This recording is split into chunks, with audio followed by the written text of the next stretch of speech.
Hello and welcome back to Compiler Programming. Today I'm going to work on something that I mentioned as very easy at the very beginning of the series, where I said that when you have polymorphic functions, essentially it's just like passing a type parameter to one function and then getting back another. And in fact, in this sense, it kind of already works. If we look at the prelude mass implementation, you don't use a function, but you rather use a macro because you don't really need it to be executed and compile them. You're just interpolating the arguments. But what we are doing here is we have a macro. It accepts a pointer to the type because that's how we represent them. And then it just uses it for the types of X argument and Y argument, and then it returns a value of that particular type.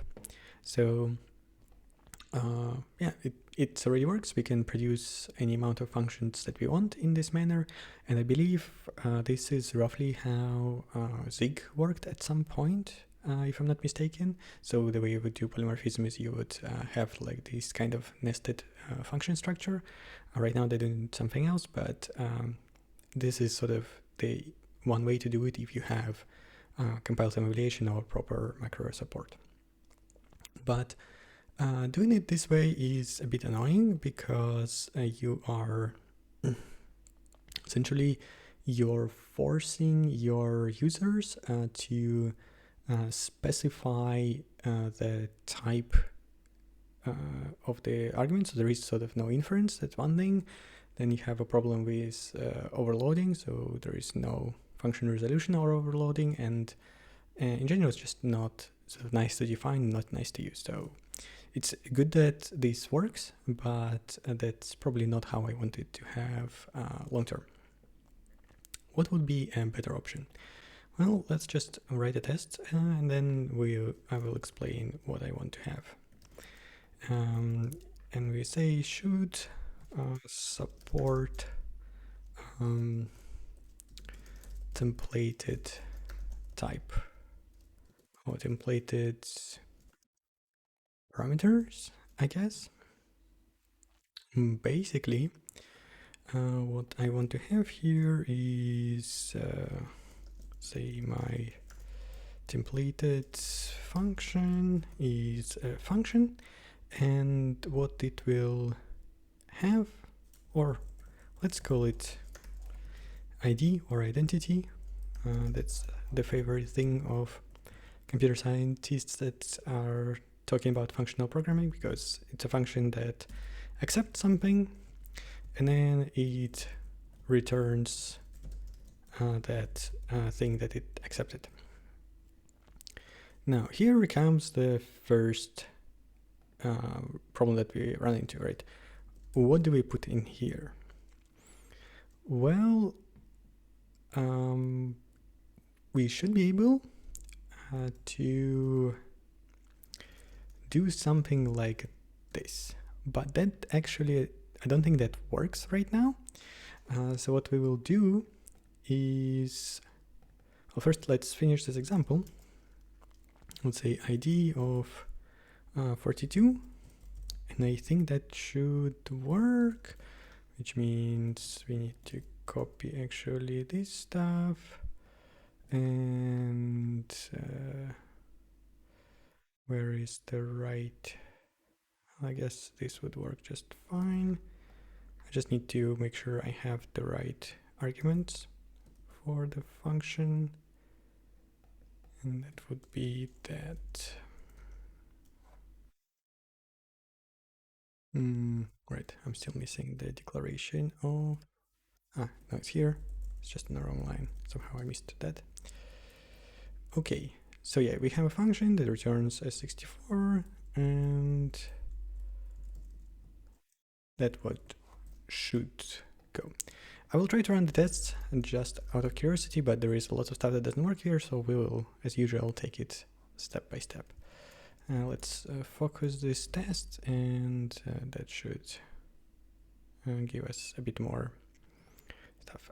First of all, I used the wrong variable, so as you can see, the errors are actually quite nice already, at least for undefined stuff. Obviously, everything can be improved. It says it cannot parse expression at 129, which I assume is somewhere here. Right. So yeah, it doesn't know how to parse this stuff, which is fine, I guess. I will disable this test, and because here we have two things together. One is we need to learn how to have an expression in terms of a return type, and second is we need to be able to learn how to not require a type for the function. So let's start with the second one, because it could also work with a predefined type. Why not? And that is easier. So we should support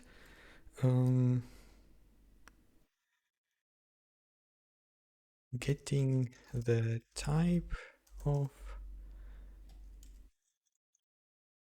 an argument in the return type expression, something like this. And maybe I'm also using type of wrong. Right, I think it's actually type of right. Yeah, it is a type of, and it is a function, and it actually does work. So I already forgot what I did. So that is pretty good. That means that we don't need to do that. And we can go with the further topic. So I just need to fix this and say this should be type of x. Then we will go back to focusing this.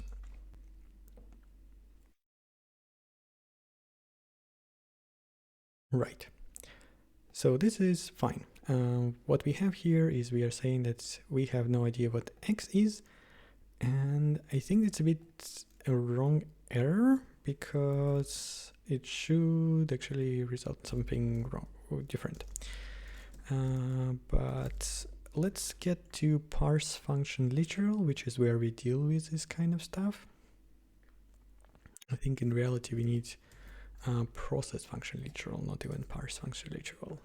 Okay, so we create info, blah blah blah, return types. So this is the first problem that we are having, and that is we are dealing with return types before we are dealing with the parameters. Okay, can we just take this stuff and move it over here? Does that work? Okay, so I'll go to test, and I will actually disable this test for now, because this is a simple refactoring. I just want to know that that didn't break anything. Well, apparently that is not the case at all, and it broke a whole bunch of things. So why is that the case?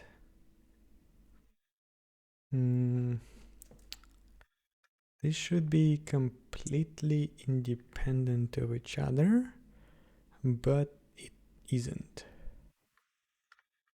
Return types.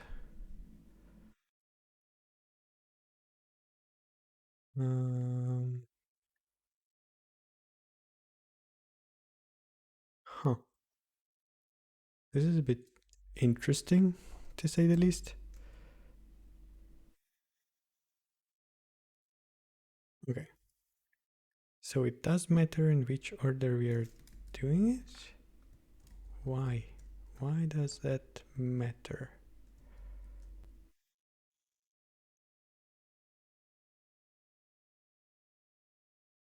Okay, so let's just go step by step. We move this stuff here and try to run it.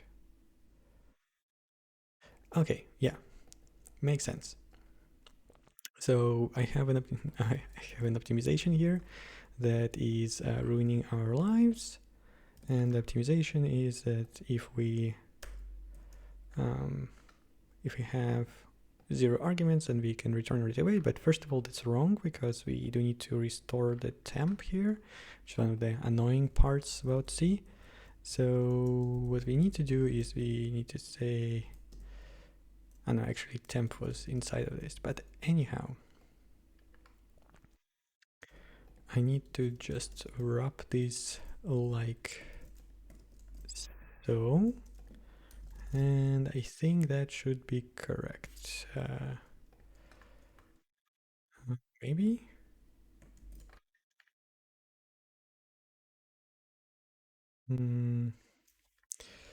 Right, that's a bit awkward. So the temp marking should actually happen outside of here. Okay, is that good? Let's try to run this. Okay, that is good. What we're gonna do is we're gonna just commit this file. Let's say Ep171 and refactor or process function arguments before the return type. Okay, and that seems reasonable.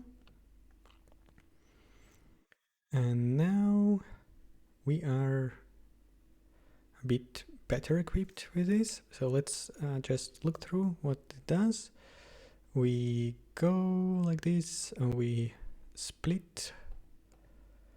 Okay, then we try to match the argument. That is fine. And then we push it. But I don't actually define it in any kind of scope. So I won't actually be able to refer to it in return types. Okay, let's make it happen, I guess. We will just say scope star temp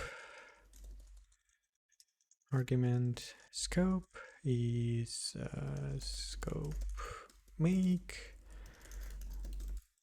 allocator and context scope, or maybe I will just use function scope. I mean, arguments are already parsed in that scope. So if I look at what token match argument does, let me quickly check. Does it maybe define the arguments in this scope? Okay, so from the start we try to split on the double colon for the static ones, evaluated, blah blah blah. Right, so it doesn't look like I actually define the argument as we parse them one by one. Which on one hand makes sense because in an argument you don't actually know what is. It's not a fully formed value, if that makes sense, because at that point it's just we know just the type of it. So maybe even putting the type in here is not the right thing. Like maybe this shouldn't be even required, and you just do something like that, and you. But it's a bit interesting because that would imply different semantic. Just looking at it, like you would expect that you actually return X, and this is what's happening in this case. But you can imagine that I want to return the same type, but not necessarily the same value. So maybe type off is not such a bad idea. On the other hand, it's a bit unclear like what the type of x should be.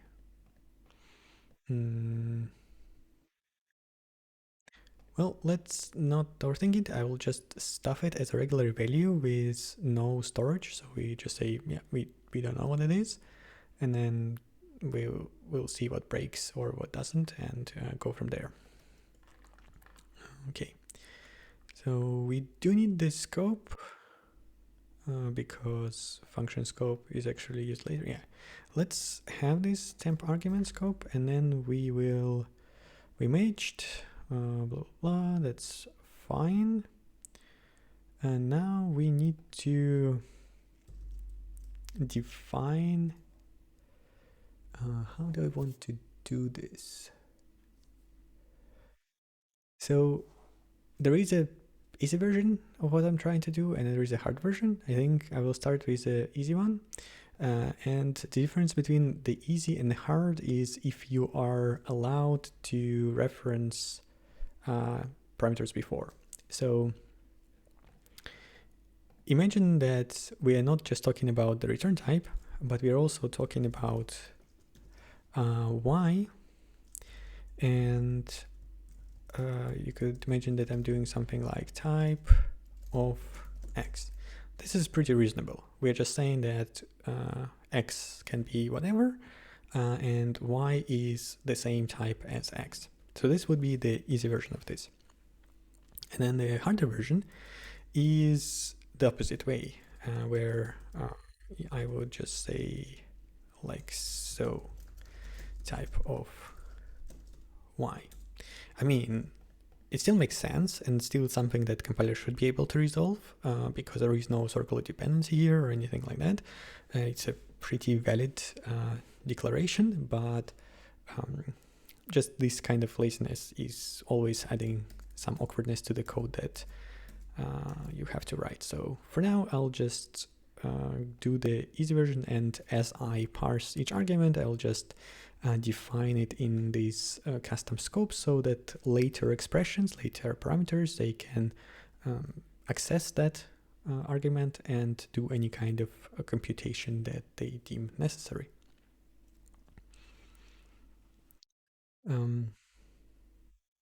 One problem though is that now that I'm thinking about it, this is a compile time expression.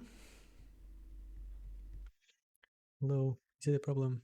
I don't know. I just shouldn't overthink it. I should just go in and do it. We have scope define. Scope define value. That's exactly what I want. So let me go back here. We are defining in the argument scope. It's a static value that is correct. It is in the parameter. That's wrong name. That should be called param. At some point I followed the advice of Andreas and explanation about difference between arguments and parameters, and I did the rename, but not all variables were correctly renamed. So that's something that I need to still take care of. And I also recently added this change where there is now a concept of a declaration, which is just a combination of the name, source range, and the descriptor. Right. So there are actually two things. Let's do slice param name is, oh no, we'll do it like this. To do declaration param declaration, and then we say name. And this is where it is sort of interesting because we, as said, we need to provide a value, but we don't really have one. Let's make it out of thin air, we'll just say fake argument, and we do value make context. We need to provide a descriptor for the value. That is easy. We just say param declaration and descriptor. Then we need storage, and storage is storage none. As I said, we don't really have anything. I'm not sure that's a good way to do it, but I'm going to do it for now because it seems the easiest. And what else? We also need to provide this source range, I believe. And now we can do the following stuff. Okay, so lots of problems. Some of it is my careless renaming, and some of it is this, I believe. Right, yeah. So that is easy to fix. Now, that actually built. And so with the disable test, that would be a good point to run the tests. Make sure that we didn't screw up anything. That sounds pretty good. Now the scope that needs to be here is actually this scope. Again, let's run the tests so I don't screw this up. Great. So as we are parsing the parameters of the function, we are adding them in the scope, which means that you could potentially do what I want the code to do, which is this stuff, because I think this is parsed. Yeah, this is parsed inside of our context. So now we should be in a better place, except for one small problem. If we look at token match argument, it sort of expects this to happen. Okay, how does it work? Right. So it tries to look for equals or colon equals for the default expression. If it doesn't find, then this is like this. Okay, that's fine. But now we have a problem. Is inferred type. What is that thing? Right. So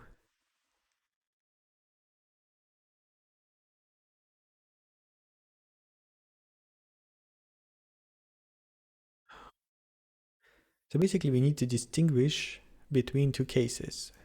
This case when there is no colon, and this case when there is a colon. And I'm just trying to decide what's the best way to do it, because right now parsing here is a bit hacky, and I'm still deciding what to do, because there is also like this version, right, where you have this kind of stuff, and there is even this version where this is a statically known value 32 that you can only pass in this place. And this is where I'm a bit stuck, to be honest, but let's just do it, I guess, here. We can do the following.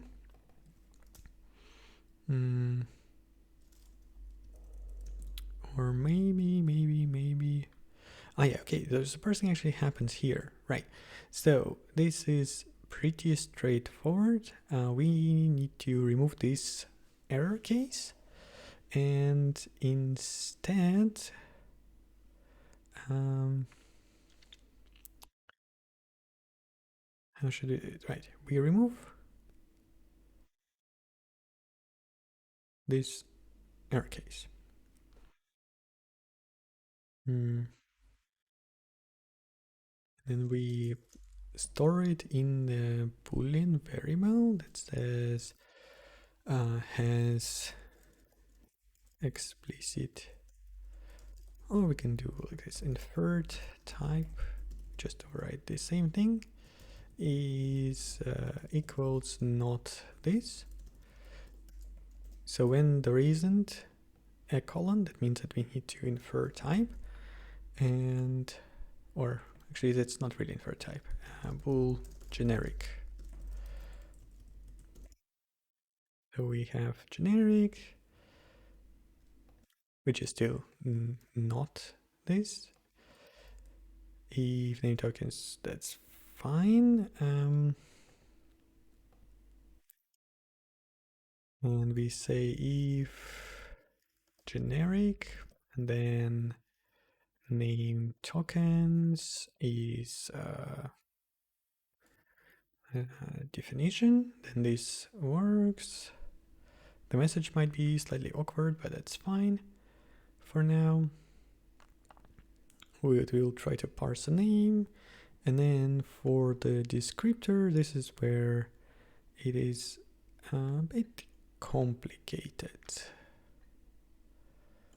So, right.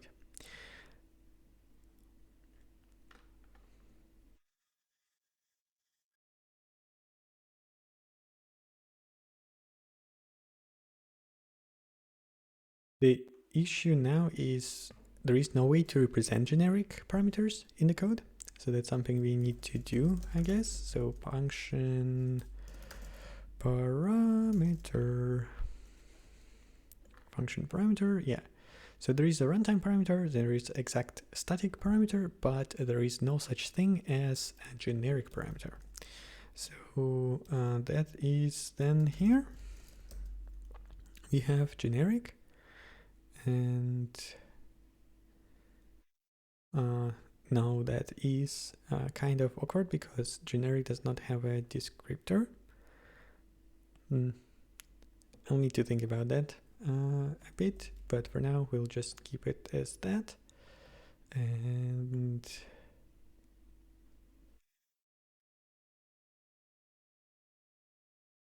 we will say, so I guess I need to move generic out, say that it's false, move it into here, and say sort of generic, then like this. Then we would have here appropriate tag, otherwise it is runtime. And finally, if it is generic, then we don't really have a descriptor, so we say generic then 0, otherwise token match type. Okay, how many errors I made? Apparently none, except for the fact that some code somewhere has no idea how to go about it. Right. So this is a routine that scores the match for overloads. When you have two overloads that might potentially match, it assigns a score, which is sort of similar to how things like CSS selectors work, for example. They have the same problem that if you have a selector with a large enough thing of one type, it can override the different one. But anyhow, I digress. The point is we just need to say here parameter tag generic, and for generic parameter there is no restriction, right? We can accept anything that we would like.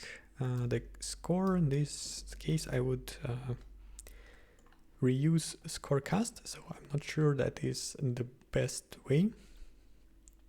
I guess you can consider generic as a type of cast, but probably implicit casts still have larger priority. I'll just make a comment here to do consider if implicit casts actually have a higher priority. Okay, so that is fine. That should get us ideally through the way to trying to call this. at which point we will crash and burn because our descriptor is null. But first, let's run the tests and see that we didn't break anything in the original tests. Everything is fine.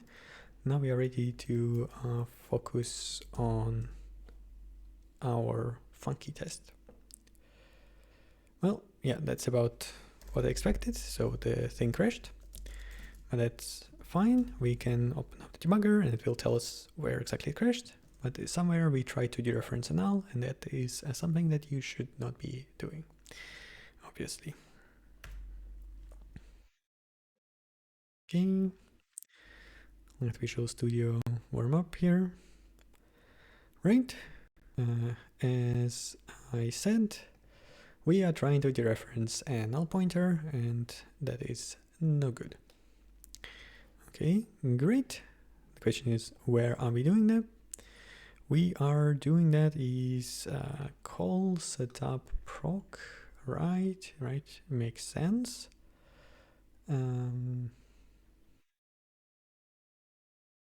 Interestingly, it is right. That's something I haven't really considered, because the issue now is that we are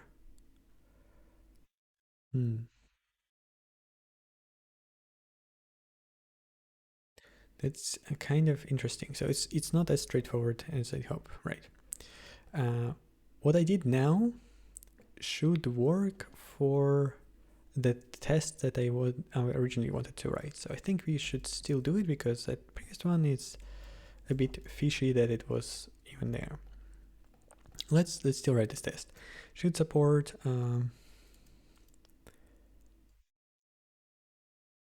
referencing the type of one argument in the type of another. So this is something different, or in the return type.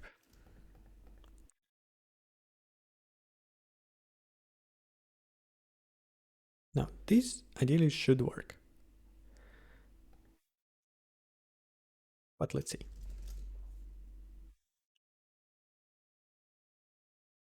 Yes, it indeed does work, which is good, because that means that this part worked, right? Where we are defining the arguments. So this part basically works fine.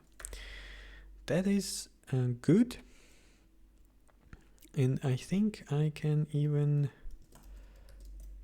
commit it in this state, because nothing should actually be broken and there was some progress made. So let's do that. So we say git commit -m episode 171 again, and support referencing earlier arguments in the types of later ones. Okay, so that is fine. Now, getting back to this issue. So the issue here is that I need to delay the resolution of the return type till I know the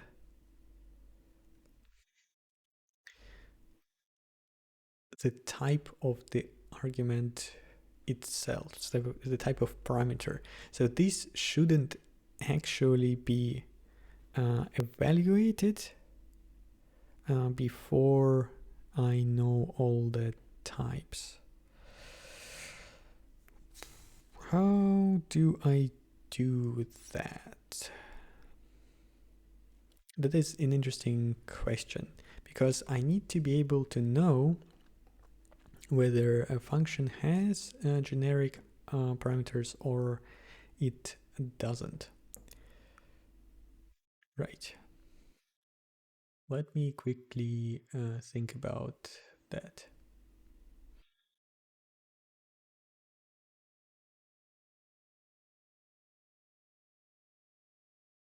How do I go about this?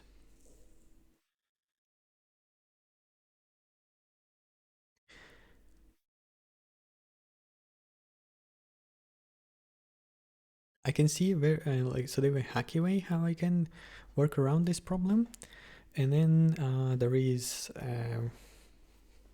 a proper way to go about this.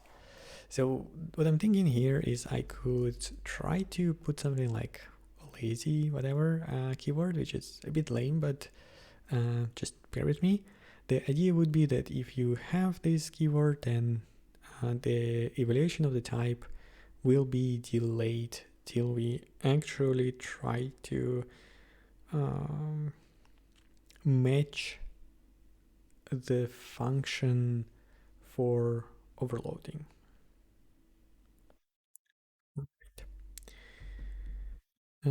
Is that reasonable or is it not? Let me quickly look at the way this is going on again. So essentially it just uses indexes, right? It goes through this stuff and it calculates the score. Right.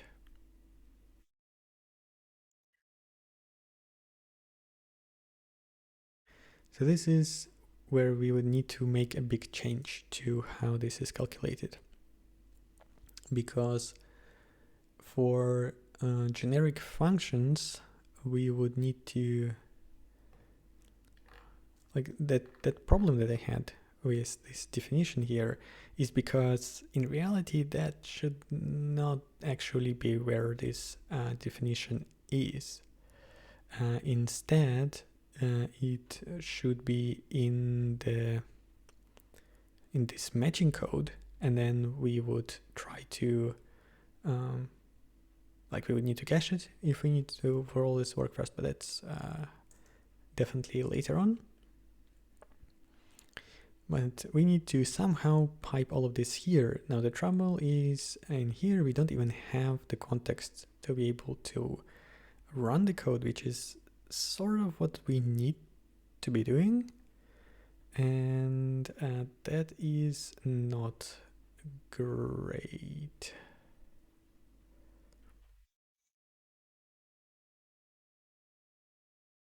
Hmm, that is awkward. Where are we calling this function? Calculate. Right, so we have mass, match, overload candidate, and there is some stuff about the intrinsic, that's not important. The important part is this stuff. We calculate the match and everything is fine. But again, we expect this calculation to not actually require any context. So let me quickly think about how I want to approach this. I guess we need to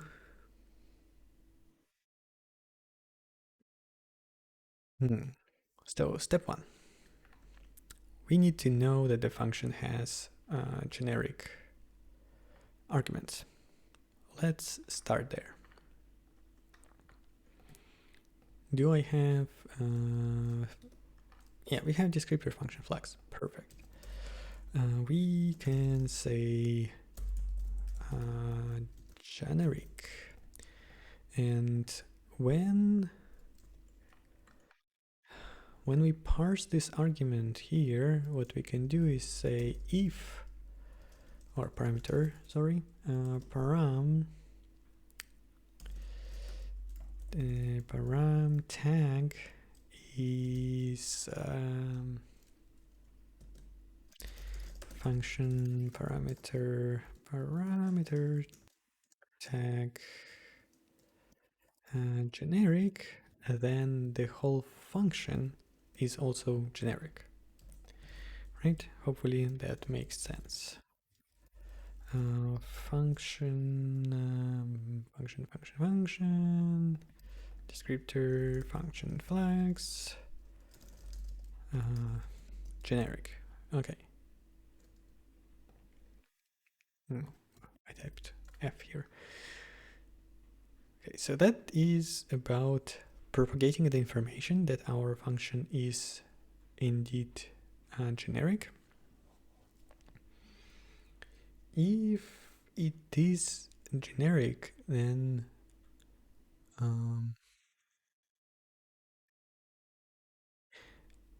we kind of need to change how this whole setup is handled.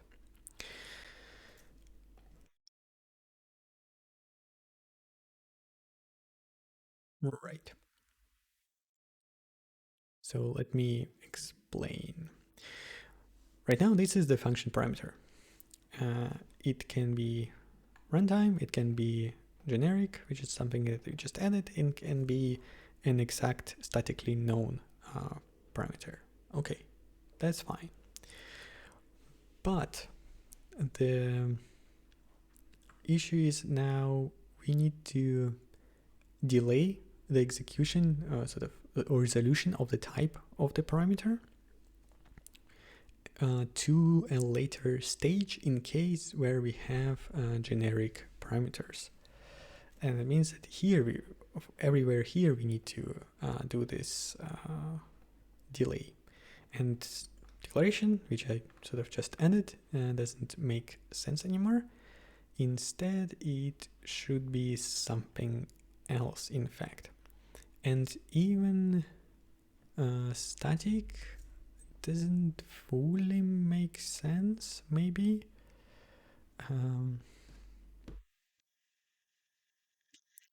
It's fine. Let's just do it like this. So we would say value view, and then that is maybe type expression. Right, that is what we want to have. And then in declaration, we don't have anything. We would have a slice name. So that will make the whole program very, very slow, but I think I will work on restoring the performance later on. For now, I just want to make this work. And obviously we have a lot of problems. And that is because we actually have it in here. Ooh, that's gonna be tricky. Because we refer to function parameters in the meta program, and we need to somehow generate these things. Oh, yikes.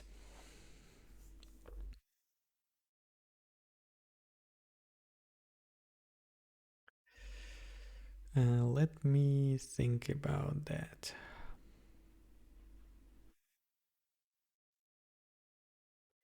Okay, new plan. We take this stuff and we shove it into only the generic one.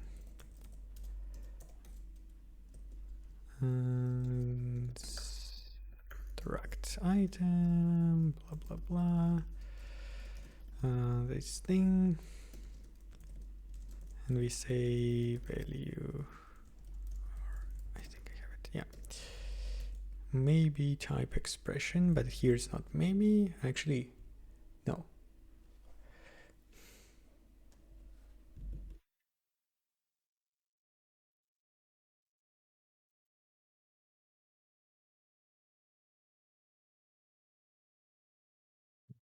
That is very awkward. I can't make it that way either because it's sort of the opposite. for generics, we don't have the type expression, but for all others, we need to delay the execution, right? So that's not it either. And instead, what we will do is, I sort of need to put the value in here, but as I said, putting a value here will make all of these very, very annoying. Now the question is, can I make it less annoying here?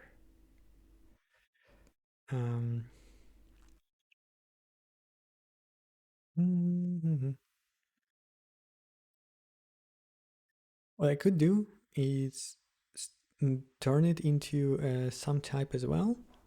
So we would have a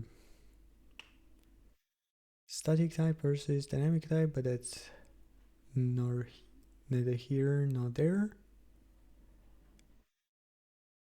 Okay, we're just gonna bite the bullet. That's fine. Slice, name, and we have maybe type expression. Okay. So how do I do this here? Well, first of all, that's name, that's fine. I also need to put a source range into here. Source range.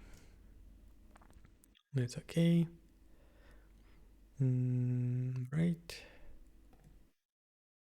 Go back to types. Source range is compiler range. And let's just say we are not gonna do anything here. So are you even reasonably happy about this? Yes, that's actually fine. Now we can get back to figuring out what's supposed to go into here. We need maybe type expression, right? So maybe type expression is a value view. Value view also has a source range. That's okay. Let's try to build it like this. That's still fine. All those errors are about something else. We can actually fix them, but that's fine.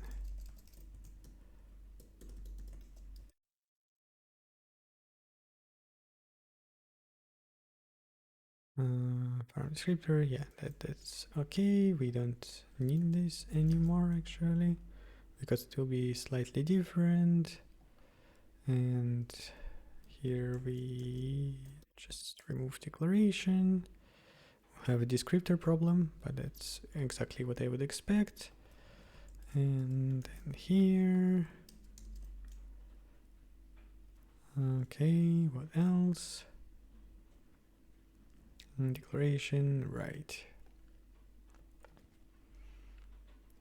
Oh, that's gonna be yikes as well, but that's fine. We will get to this point at some point.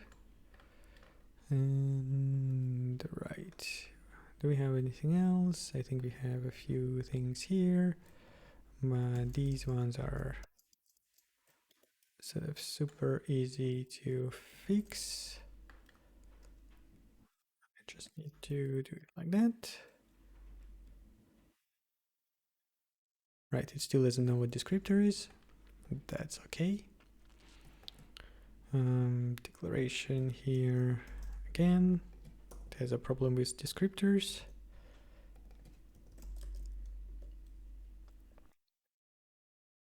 That's fine. All good. Okay, so let's get back to the main crux of the problem. We have source range, then we have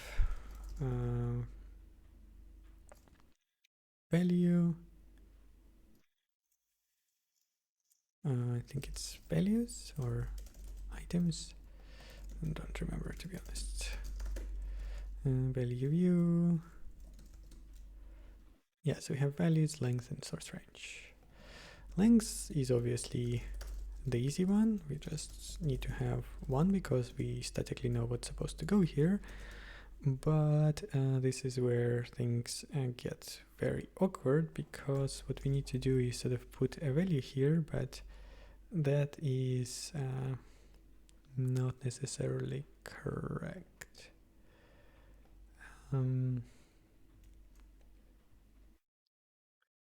Well, actually, maybe it's fine. Maybe it is fine. Can I use value init in here? I think it might be okay, or it might not be. Let me consider this. Function info helpers, function type. Yeah, I think it is fine to call it here. So this would be allocator, allocate value. Then we need to provide our descriptor. Descriptor, that's okay. And actually, no, that's not what goes here. So what goes here is descriptor, pointer. I know that's a very weird type, but that's what it is, because we are creating a value with the type, which itself is a type. So that's where it becomes awkward. Okay, descriptor pointer, and then we have storage static inline. Descriptor, I guess. And then we have a source range, which is compiler source range. I guess that's what we want to do. No, right, yeah. So that's wrong, because it is not.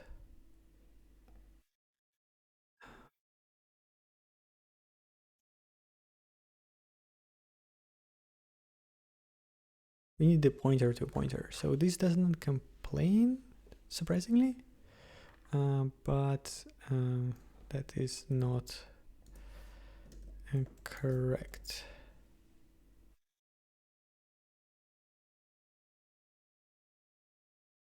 We quickly clean up these errors so we have less of them to look at. Yeah, I think what we left is our descriptor ones. The problem is this is an array, and that means I need an array, some kind of way to make an array happen. Okay, let's go to value.h, and then there is value view single, and I think I will copy this function and create a new one where I can allocate this on the heap.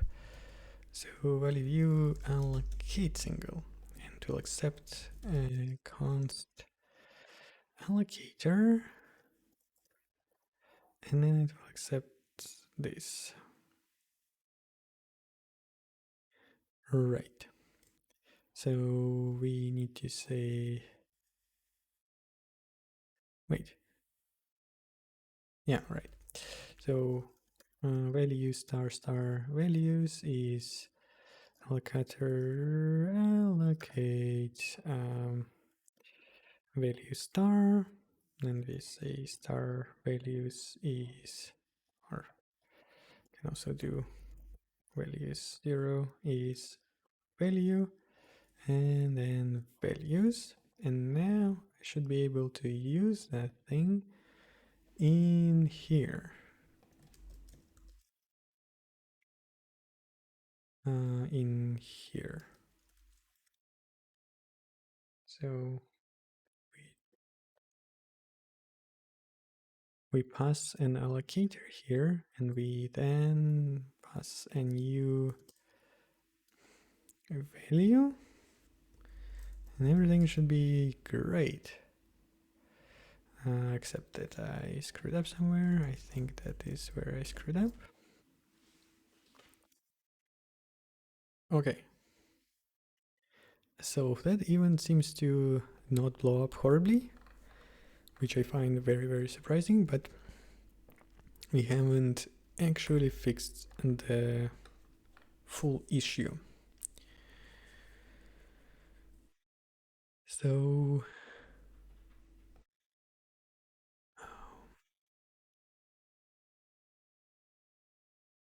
in here, well, let's just go for it.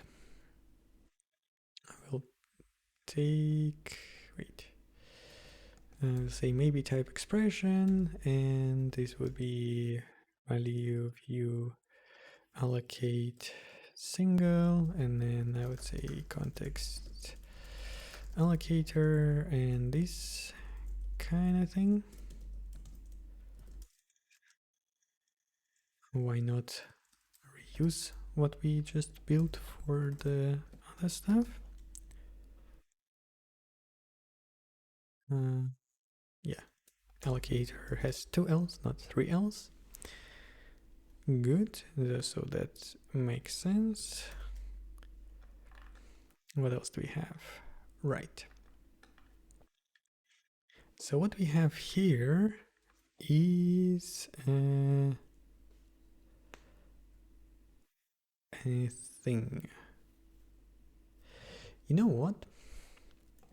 I'm actually going to undo this, and maybe I didn't even need to do all of those weird things that I just did. Let me quickly look at this stuff. Hmm.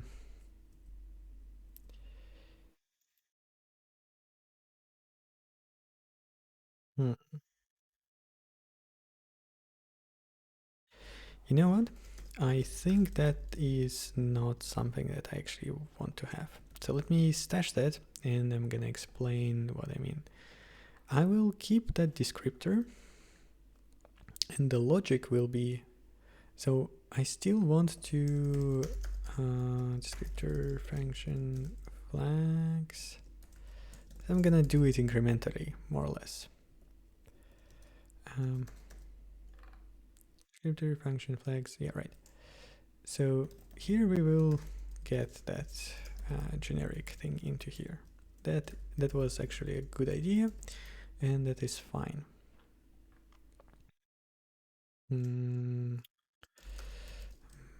Talking parse function literal.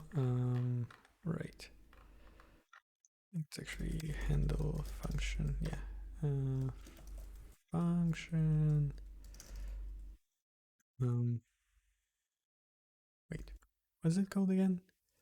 Process function literal. Yes. That's the one I was looking for. And in here, as I did previously, we would say if param tag is function parameter tag generic. Yes, so that was correct. That I want to keep. Info flags is descriptor function flags generic. Okay, so I think that is actually a good change. Code function info. So that's good. And since we didn't actually change anything, this is fine. Okay, so let's commit this. Ep171 mark call function as generic if one of the arguments is. Great. But now we need to start doing things. So going back into here, we would say that we have maybe function maybe type expression. And what we do here is in token match argument, we do something different. So we delay, delay. That's fine. It is here, yeah. So if it is non-generic,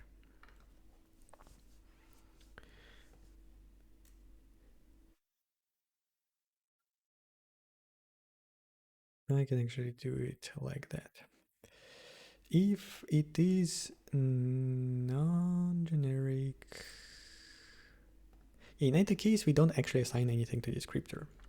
That is the interesting part. So descriptor, you are 0. So obviously we'll have some interesting crashes now. But what we will do instead, if this is not generic, and then instead of doing this token match type, we will just store the expression.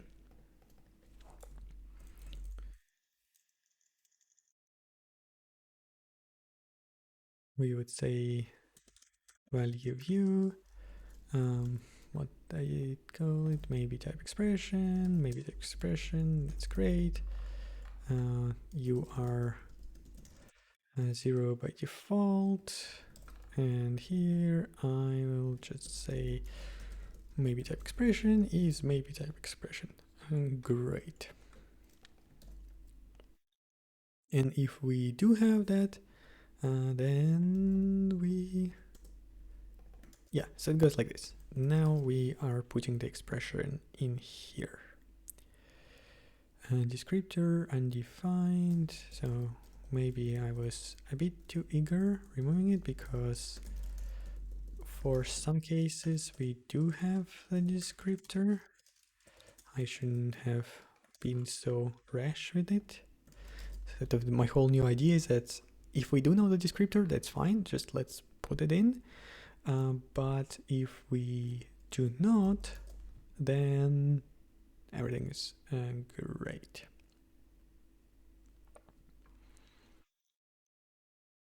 Okay. So now we'll get a crash. We'll get when we try to run pretty much any test, because we broke the most basic thing about the compiler. As you can see, we get a crash. The first time, this is actually the first test where we are using functions. Okay, so now I need to figure out at which point would be the right time to check if we have the lazy thing. So I think let's go into function call. That probably is a good way to look at this. So we have function, this is a macro capture, that is a separate thing. Right. So we have mass match overload. So this is probably where we would need to do some funky stuff.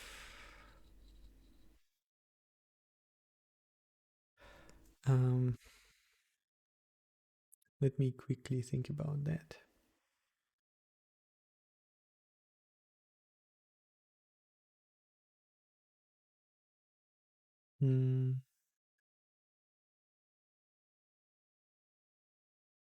Right. So let's pass a context in here. This will not do anything, obviously, by default, but it will be available to us. So this is the outer thing. Great, we're getting function info. That's perfect. And now we need to go through all of the parameters, and so I'll do say if overload info flags is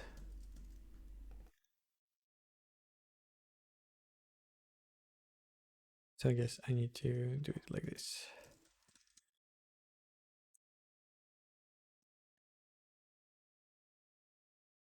If it is generic, then, well, maybe not. So it is generic, we don't know what to do with this for now, so just say panic not implemented. So that's one thing. And then otherwise, what we need to do is we need to go through all of the arguments and check that they have descriptors. And if they don't, we run that token match descriptor thingy over them. Okay.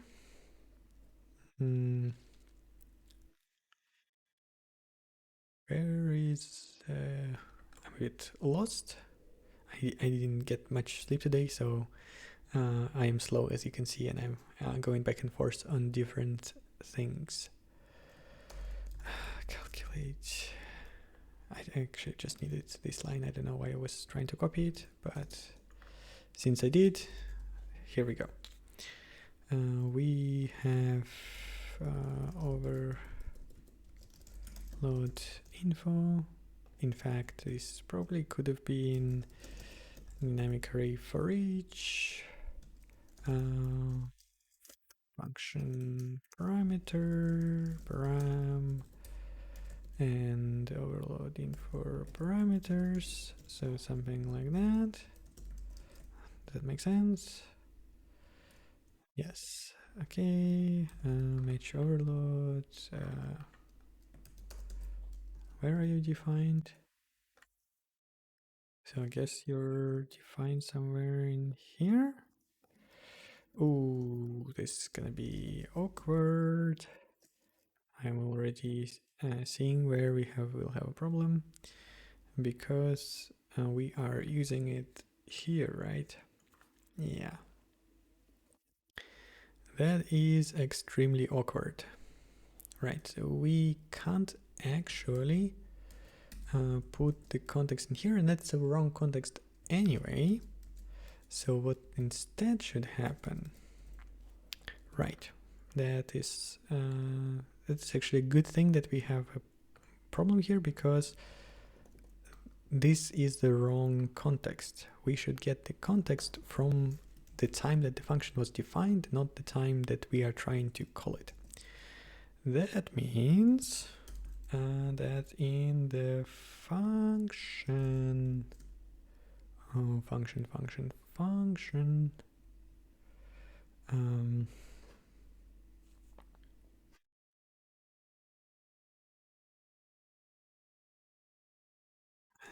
now that I'm thinking about it, this generic thing shouldn't really be on the function info. It is a question of the literal, like only literal functions can be generic. You can't have a non-literal generic function. But I digress for now.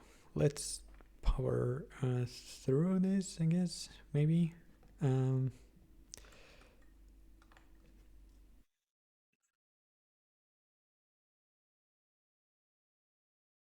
Yeah, no, that is a wrong place to put it. What we want is a function literal. And here we would need to say something like u64. Technically it's a boolean, but I'm forcing alignment here, so I'd say u64 is generic. Right, yeah, that is the right place to put this. Obviously now we'll have more problems, namely that here we would have this generic thingy. So in reality we need to go to here and do another dense.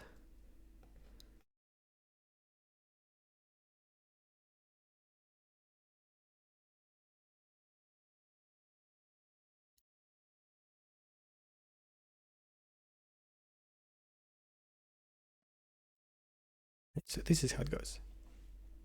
If parameter is generic, then we mark the function literal as generic.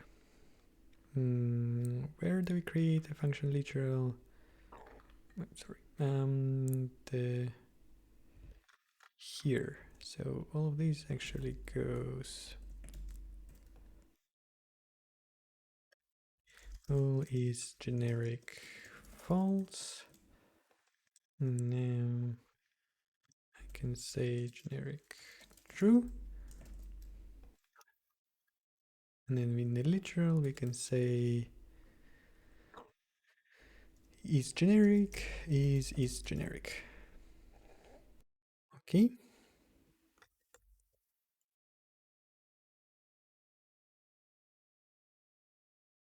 Right. Good. We don't have the flag. Right.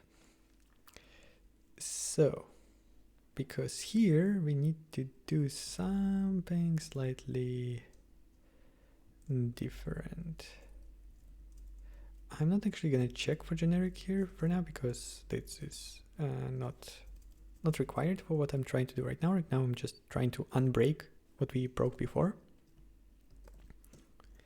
So we go for all of the parameters and we say if param, so if not param descriptor,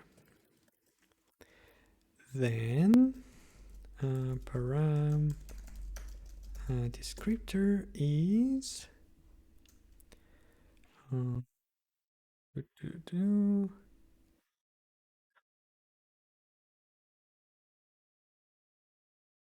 right.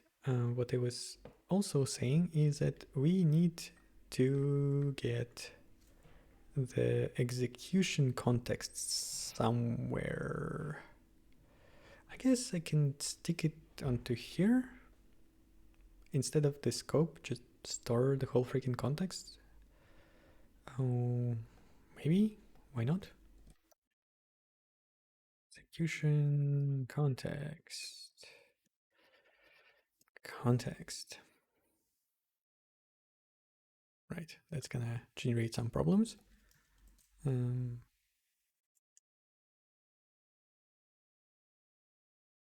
descriptor. Declaration descriptor. Declaration descriptor. And then say null here for now. That's not important. Let's fix this.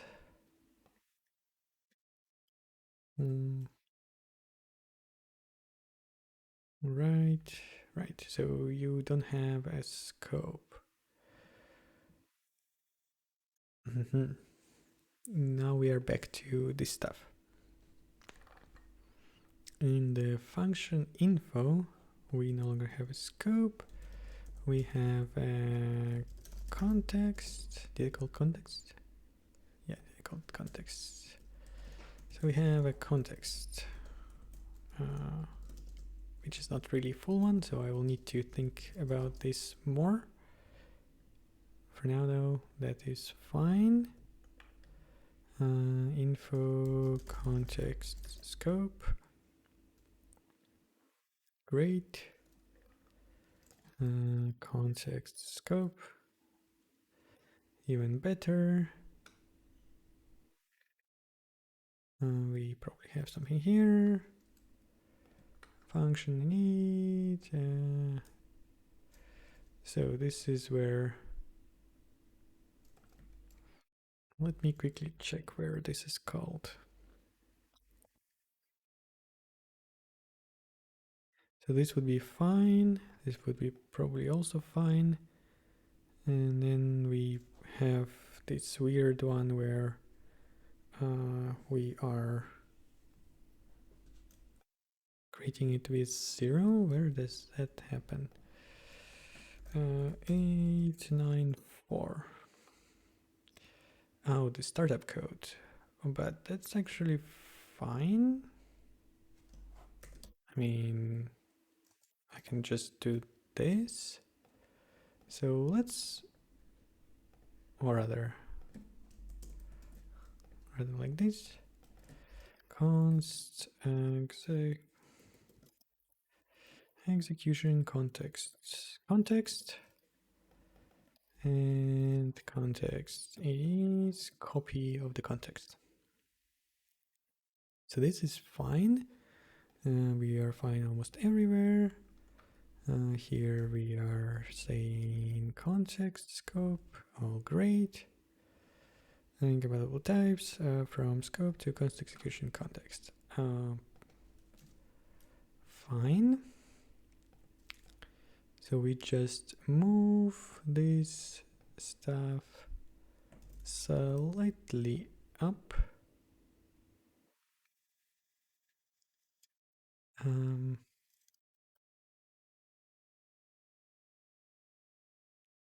Yeah, that's gonna break one of the tests, but that's fine. I think this is wrong anyway, how it's done, so I'm just gonna remove this. We have arc context. We have arc context here. Great. Here it's like this. Perfect. And from scope to execution context. Make function literal.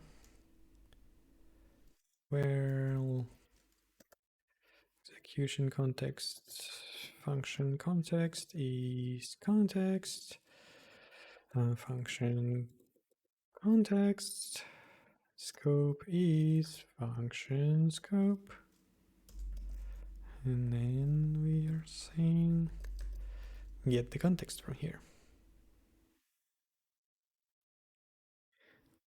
Okay, that even builds, but it will still explode pretty horribly. So I'm not even just gonna run it until we do this thing. So now we are actually ready for token match type.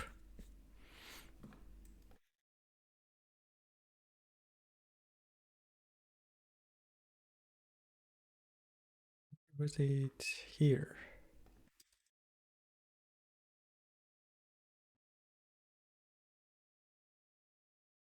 So we need to say execution context is overload in info.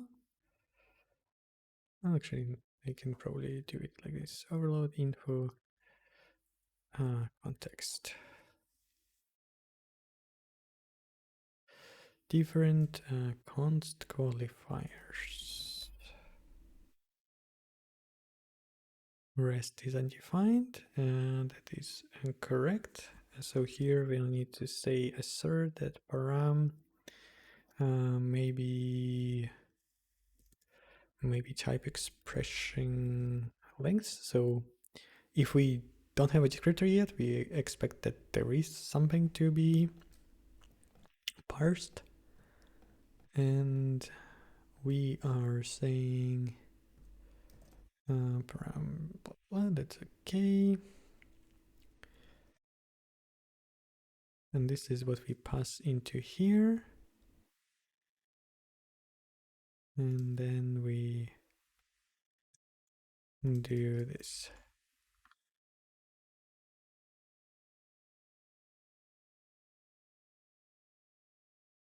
Context.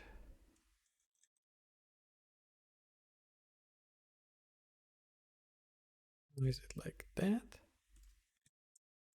It's like that. Yeah.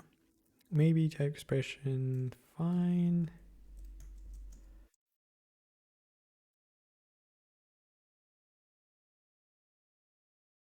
So this is actually const. Yikes, this is awkward.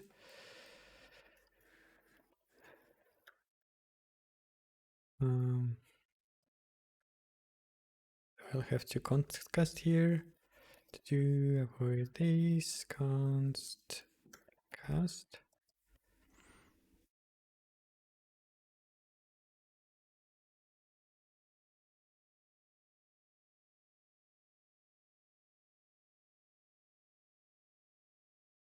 Okay, so let's see how terrible is it now.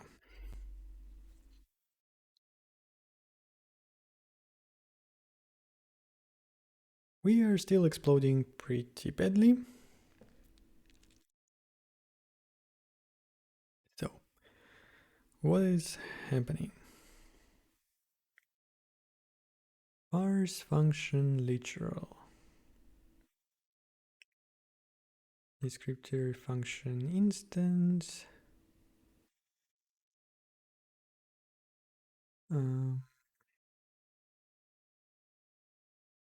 If body value. Right. So this is the case where we have a function that is not defined, that doesn't have a body. If the function doesn't have a body, it cannot be generic. So I guess what we need to do is we need to take this and say something along the lines of ensure parameter descriptors of overload info, something like that. Static void ensure parameter descriptors const function info here. It's fine. Info. And now we can also call it if body. Right, so now we can also call it here. And we can point it to the function info. Very unimaginatively. Okay, let's try this again.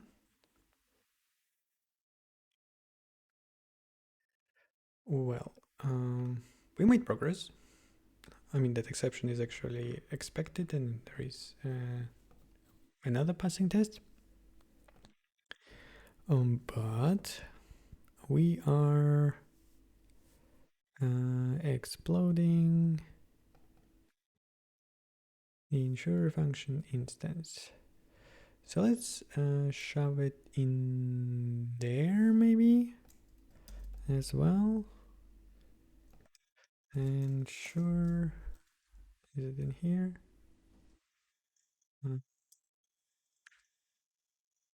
Ensure function, yeah.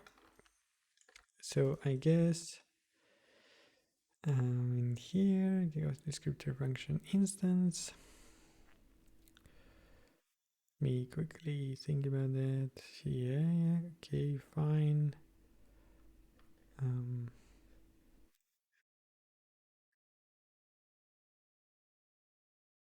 I guess it needs to be here.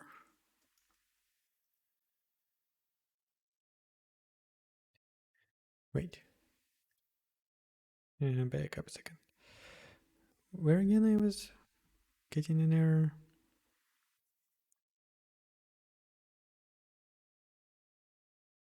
Yeah, descriptor function instance calls this thing, which is very unhappy about the parameters.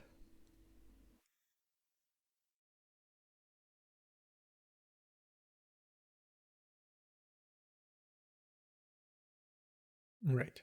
No, that's fine. That is fine. We just need to get the info, which is called function in here. And you obviously don't know what to do about this. So let's forward declare you.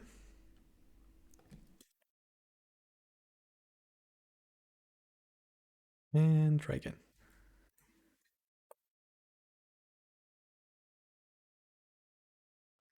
Well, progress again.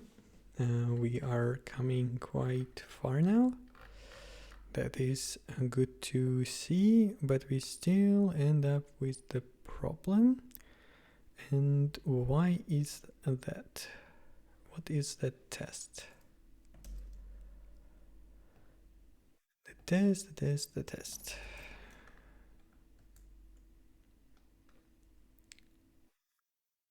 Is it the return types? No, multiple return types is fine. Should report an error when non-type ID is being used as a type. Right.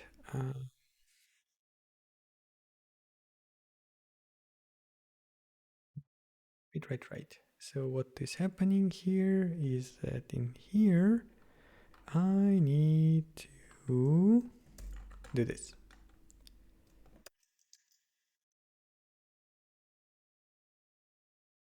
That should fix that particular problem, I believe. Well, that's pretty good. I think there were a couple of broken tests, but that's definitely progress. Undefined variable links. Yeah, so that's because I actually broke this. And I'm just going to disable it for now. So if we run it now, then we are good with the old functionality and something that we can again make a checkpoint on. So 171 allow deferring towards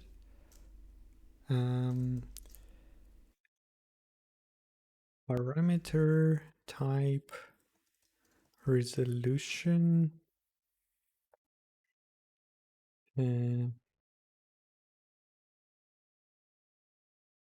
for functions.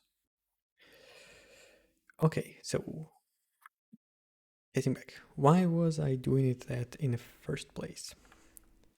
Here's the thing.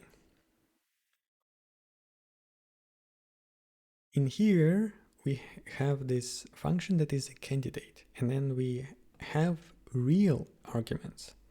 And what I need to be doing here is I need to be saying that if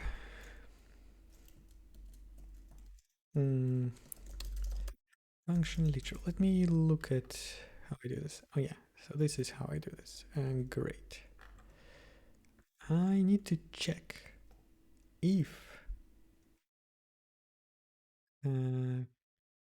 candidate descriptor is descriptor function literal, then I go through this.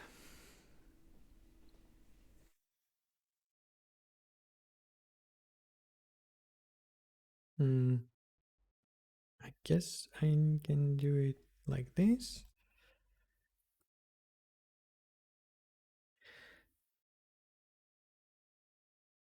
Okay. If it is a literal, and if it is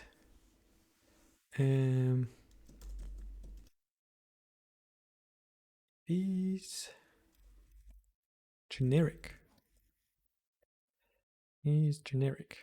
then let's start with just making sure that I got this right. So when I re-enable this test or focus on this templated parameter test, I should get an error.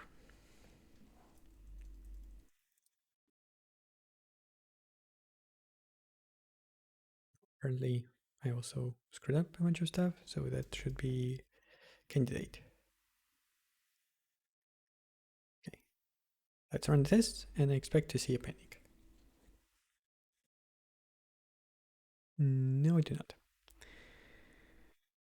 And the reason I do not is because I did all of that for the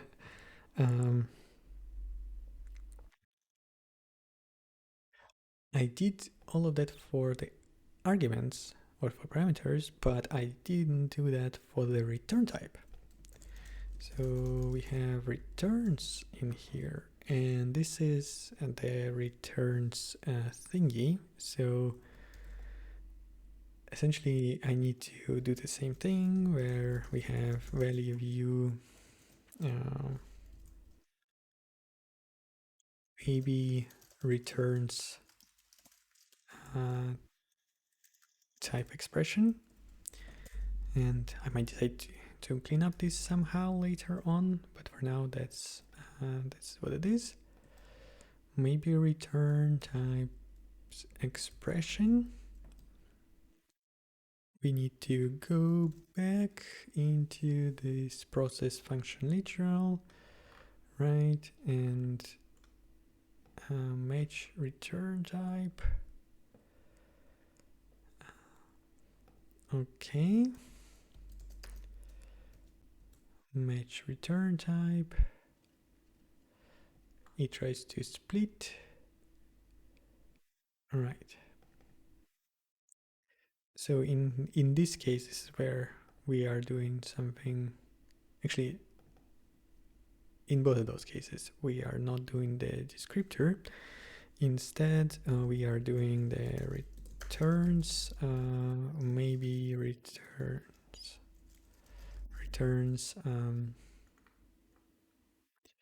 Oh, this thing returns a declaration. Damn it. That is very awkward. So I guess I will create a new type. Function return, and it will be declaration, and then value maybe type expression, something like that. And then we will have function return returns. Okay, so this would return a function return, and then declaration, well, declaration name, and then in here we say returns returns what? Returns maybe type expression, same as for parameters. Returns maybe type expression is right hand side, and here returns maybe type expression is the view. Okay, fine. Here it's declaration, source range. Okay.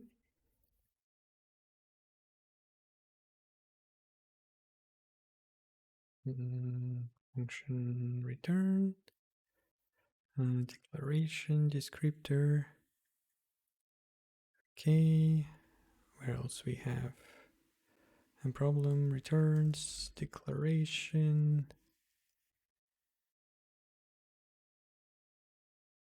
Okay, declaration, and more declaration, and even more of that.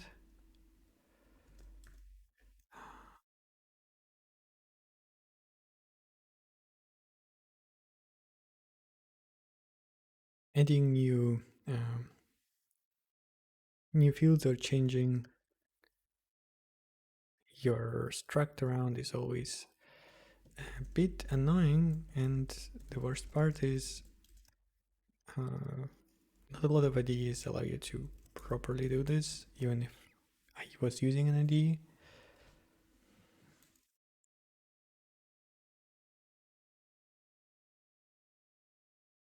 Function return. Yeah, right. And now I ran into the same problem here, that this is like this. Okay, making progress. Declaration, declaration, returns, declaration, and more declaration. Okay, what's up here? Return value, no, function returns declaration name, returns declaration. Let's align this a bit.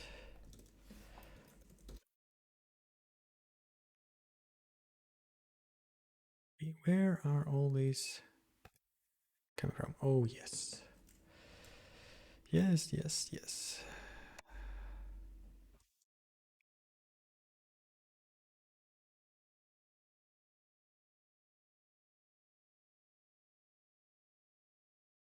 Okay, that is fine, but now we will get our favorite crashes again, because we are not doing the same thing for the return type. So let's do that. Do it like here. And we are saying if not info returns declaration descriptor, we expect this, and then this is what we will use, and this is what we will assign. So this is kind of just a pretty standard lazy evaluation setup where you have a cache, and then you might not need it. Okay, so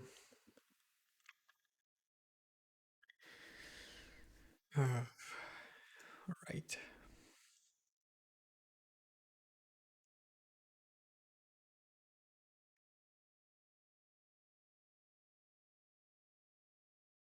Oops, I didn't want to create a new file.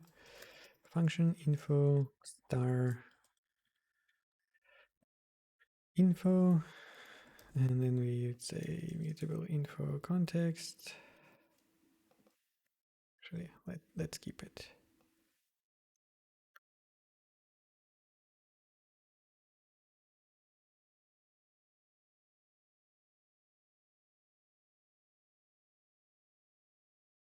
Okay, now it might actually work. Let's see. Right, that is fine, I guess. Yeah, because we are focusing on run tests. Now I want to go back here and I want to disable this again. And apparently that causes problems. Let's see where we're crashing.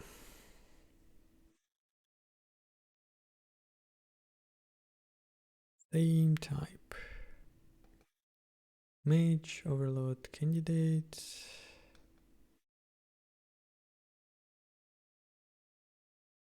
Right. Because I'm doing it wrong, or rather, if it is a literal and is generic, then we do something special. Otherwise, we just do this stuff. In fact, I think we can do it this way, because the special sauce that we will do when it's generic, my guess would be to create a custom function info, but that we'll figure out in a second. For now, let's fix the return types. That's not great.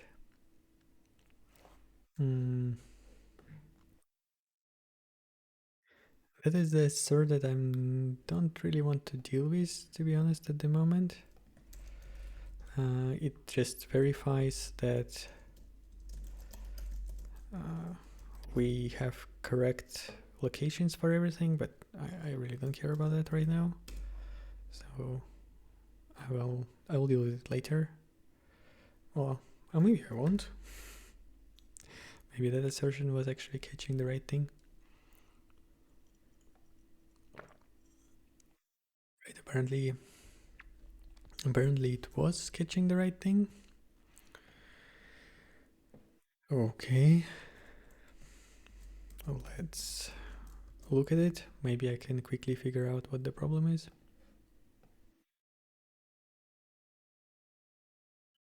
My guess is that somewhere we end up with the wrong range.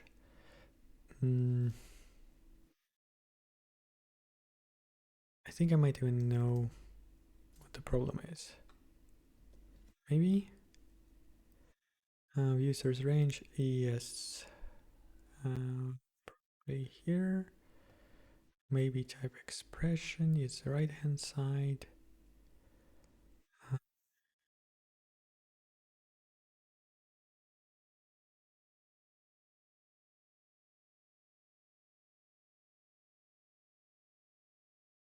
I think that might be it, but I'm not sure.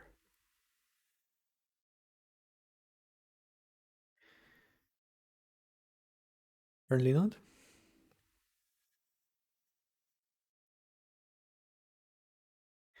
Or maybe it is. So source range, start index, end index.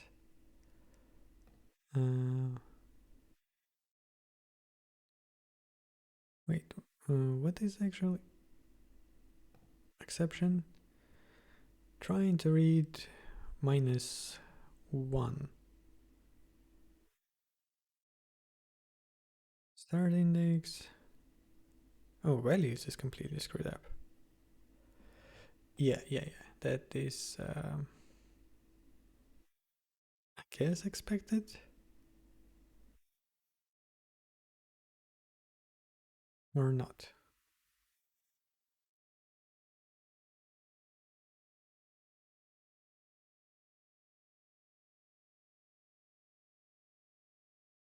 Let me think about this.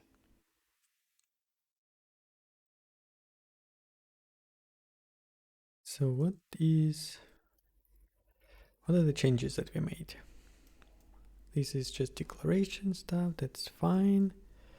More declaration, nothing really interesting here.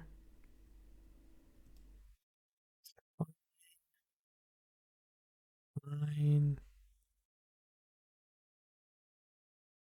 Now this is where things get interesting. Or maybe not. No, this is still old one. Changes to the types. Not interesting at all.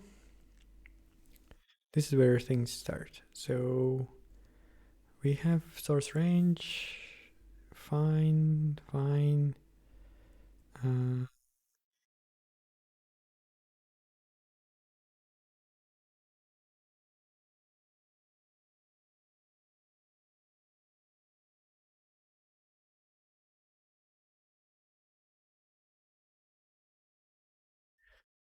Where does that value again come from?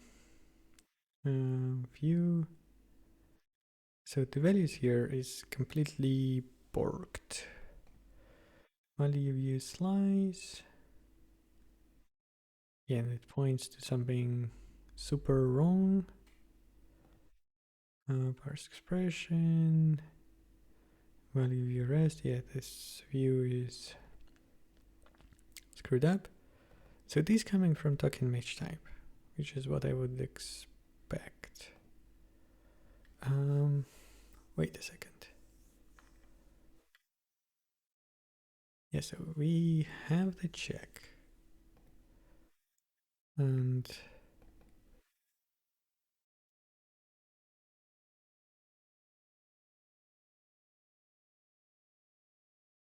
So this that maybe type expression is wrong. And it's coming from source range. We have a bool somewhere.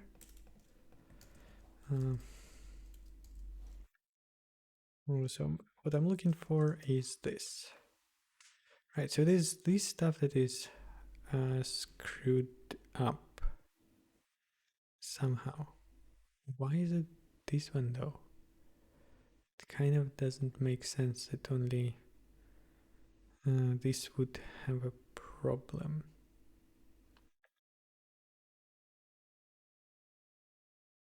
Maybe type expression. You're pointing to the broken memory. Okay.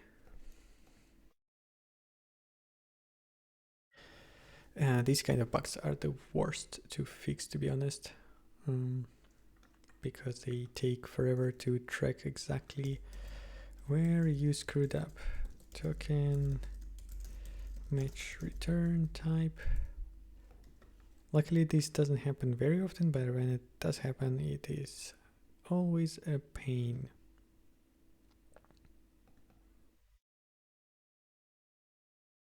So maybe it is this that is the problem. How is it implemented? Value you get. Right, so this slices stuff up.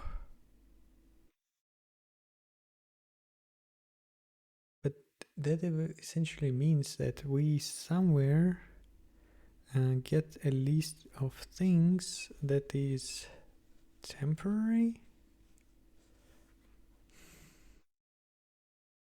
which is very strange. Okay, how do I debug this? Or how do I continue from here?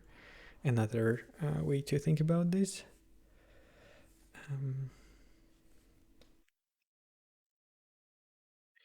It is in this branch. And there is one of these that is screwing up.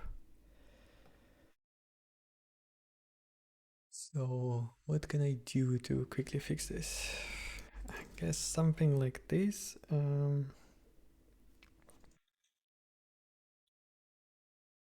I can do array value pointer copy is value view as value to value array. Yeah, context. So I'm just gonna copy this memory and then I will figure out later if this fixes the problem. That's fine. Context allocator, and then I will point to right hand side, I guess like this, and then I would say right hand side is value value value value value value you from value array. This video is getting quite long, but I want to push through this and actually get this to work. Copy and then RHS source range.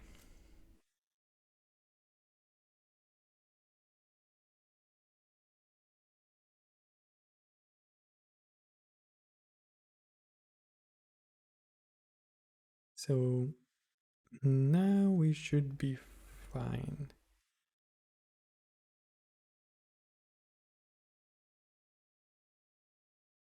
No, we're not. Damn it. Why is that though? That makes no sense now. So values still is an initialized memory, but that means that this memory doesn't actually come from there. So we have, okay, wait a second. What are we trying to compile time well? Render compile to well pool. That's the image type. Okay. Match overload candidate. Who are we trying to match though? Candidate, descriptor function, source range. Aha. So it's a different pool from what I thought. It's this one. It is number literal to bool. Okay.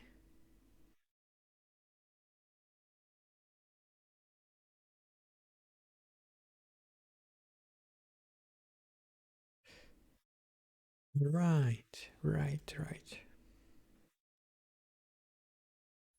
I know where we are having troubles. Where is it? Yes.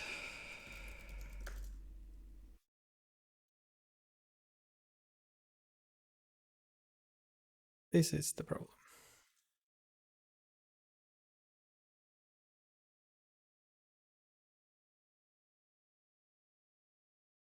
Hmm. Did I not have it? Ah, I.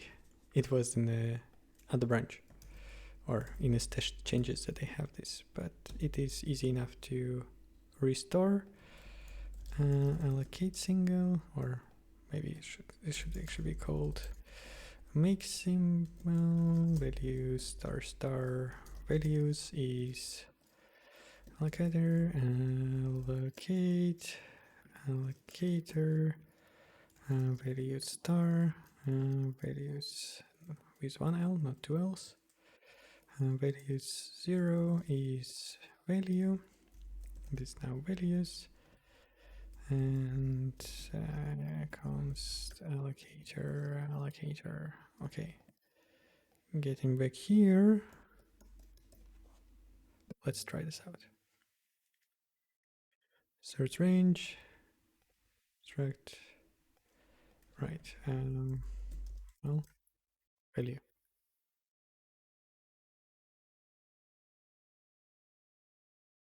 And then here it's a single value. Okay. Hopefully that fixes the problem.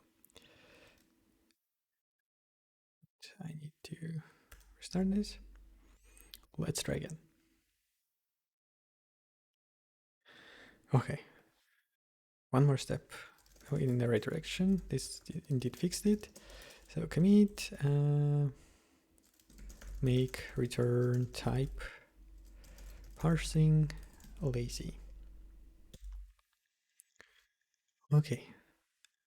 And now we are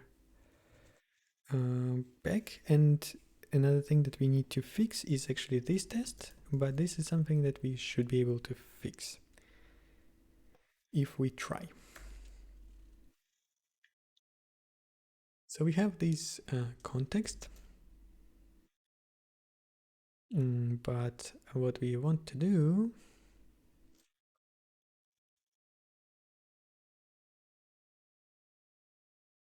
is make another scope here. Scope star, say, how do we call this?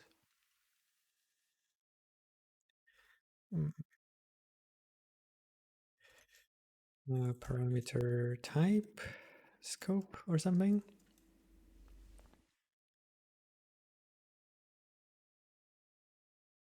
Then we say scope or parameter type context, make a copy, parameter type scope is scope make,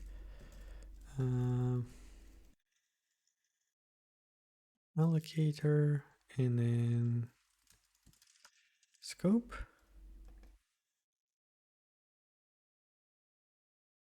Then we pass in this context.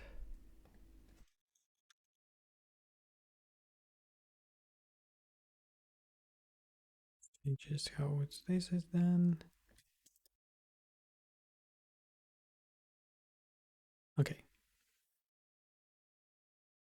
Let's check again that I didn't break anything with this change first, which I did. Why is that exactly?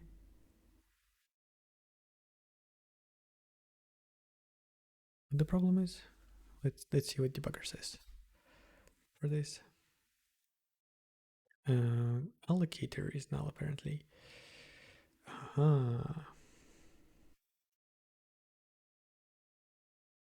So this is what happens with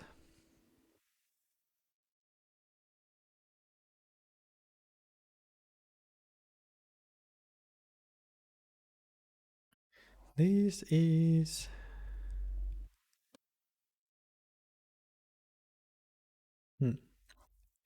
we have some functions that are defined as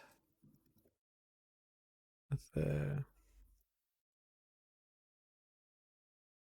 I'm just gonna try to keep it this way. I think something else would break when I do this, but we'll see. So what I can do is what we had before, which is scope, define, value, context, scope.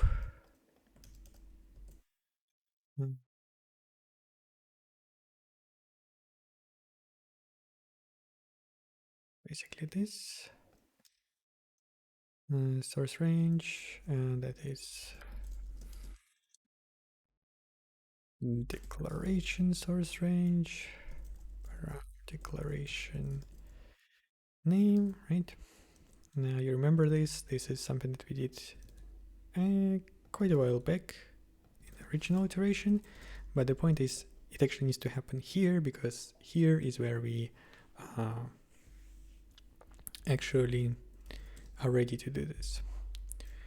Okay, scope define value. And now we just need to have param value, but that is value star param value is value make.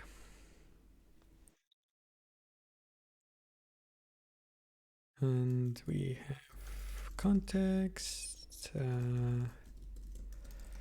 descriptor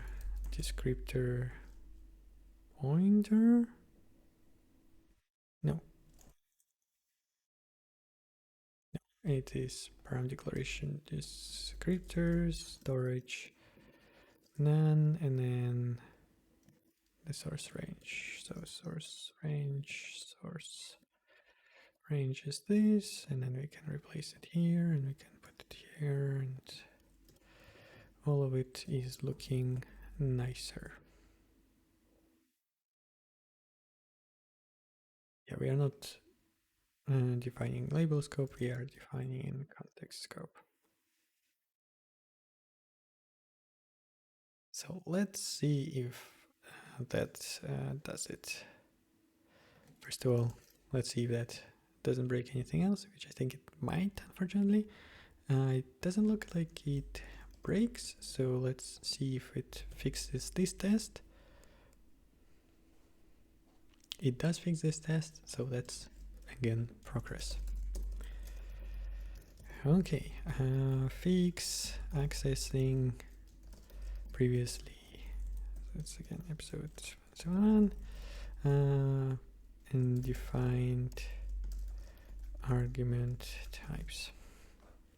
Okay, now we're back to the original problem, which is this tough thingy. So we can focus this. Now we should explode with a panic that I put in place. And there we are. Great.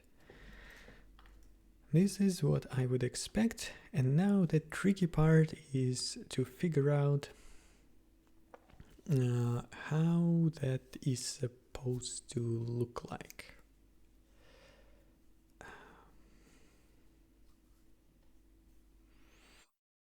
Let me think about this.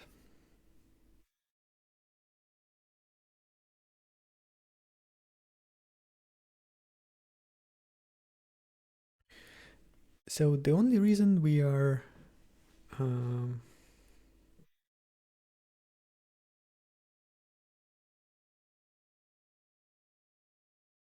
let's look at what maybe function from value does. And where is it defined? It's defined here. Right. So if it is a function literal, it just gives you the info. And if it is an instance, then it goes to instance, right? So the info is fine.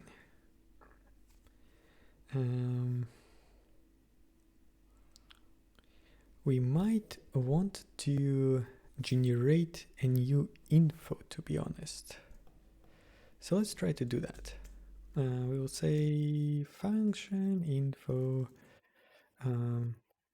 star specialized info is allocator. Okay, this code is completely terrible because it will leak all over, and it's just bad. But I'm trying to make progress. So we create this specialized info, which is going to be a copy of the original info, or we can say literal info more precisely. What is in the function info? We have flags, yeah, okay, parameters, context, and returns. Right.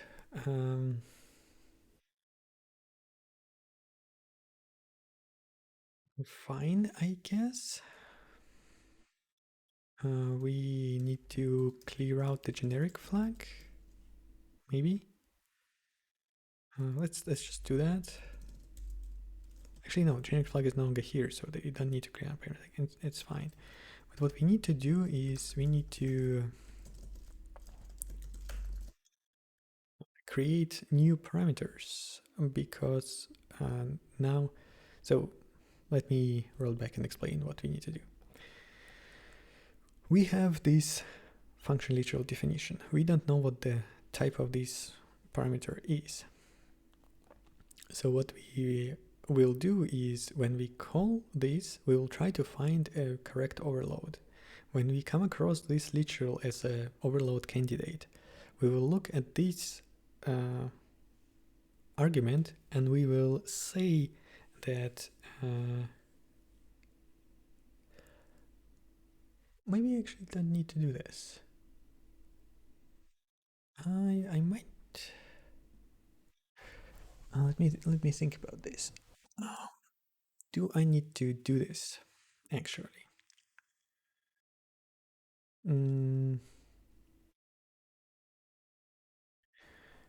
You know what? I don't think this is necessary. What I could do instead is so if this is param tag is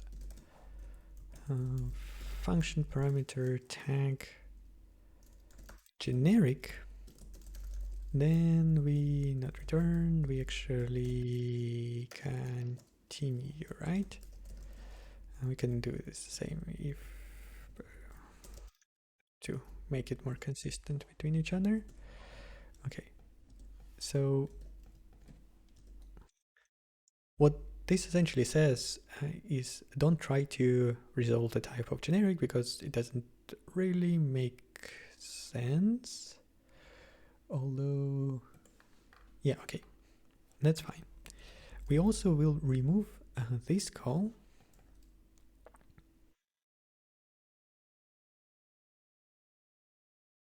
No. We do need to keep this call here. But inside of calculate arguments match score, in here, if it is generic, yeah, right. Here we don't actually care about descriptor. Param declaration descriptor. That's fine. Source descriptor. Okay. Yeah, I think this should not explode. At least if I disable this test, all the rest should still work. Okay, yeah, all the rest still works. And then for this one, we should progress further. We still crash. Well, apparently it's a bit different from what I expected to happen, but I think that is progress. Right. No, we do have a problem. So what I wanted to do does not actually work.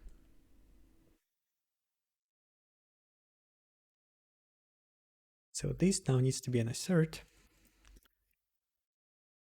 So we should never get here with generic parameters, and this stuff does need to happen. So we'll do need to copy this. Copy locator default. It's a copy. Yes, it is. So we say array type and array.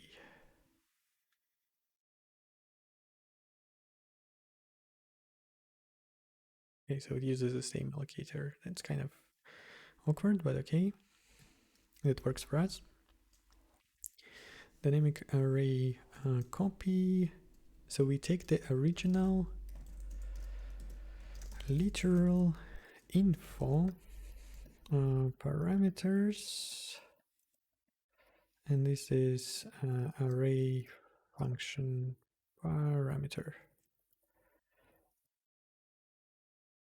I'm actually gonna do it differently. Array make, and then capacity is okay. So we creating a copy of this array. We iterate, and then in this loop it's all the way around. If we this is where the if goes that I wanted to write. If this is not generic, actually no, if this is generic, then we copy. Otherwise, so we say dynamic array push of info parameters to these parameters.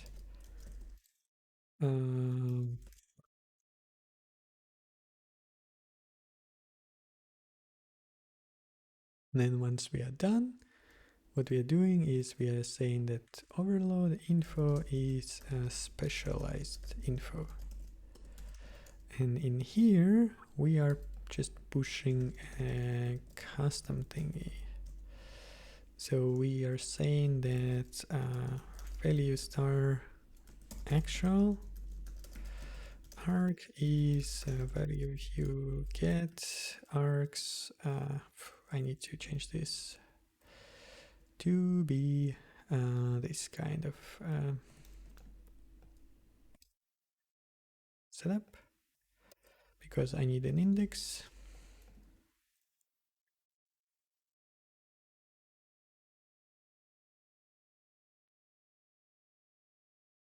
So we get arg index from here, and now we are creating a fake parameter, or not really fake. So let's call it specialized param is this, and if it is generic, then specialized param declaration descriptor is going to be actual argument. Ooh, I think that's what it needs to be. And there is a bunch of stuff I screwed up. Literal, okay, and I copied this wrong. Specialized param, declaration dot descriptor, and this like this. Okay. So this should work for the matching, but it won't actually work for the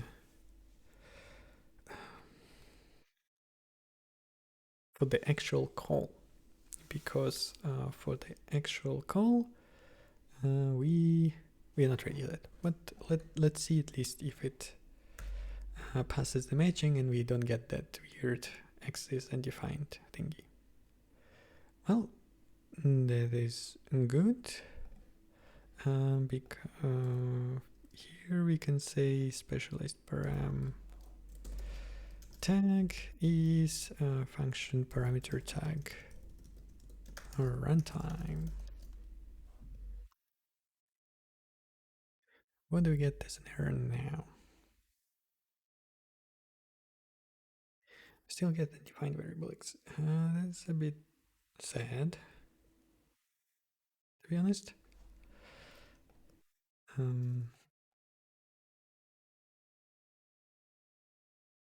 Let's try to find where it is happening.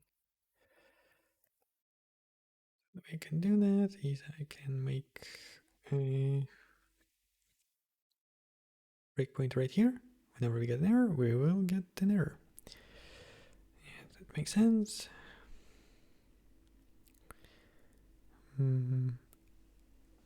Right.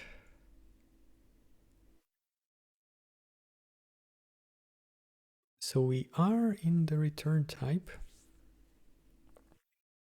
and we cannot find the generic. That's kinda interesting.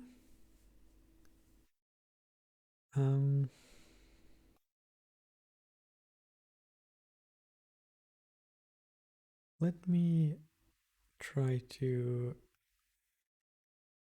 pause here. So get the param, we get the specialized param, which is the same as the non-specialized one. So something like that. And then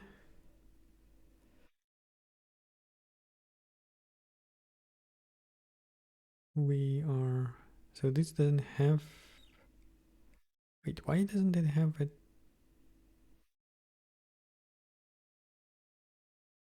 All right, yeah, it doesn't have it. That's correct. So it switched the type and switched the declaration descriptor. That's good.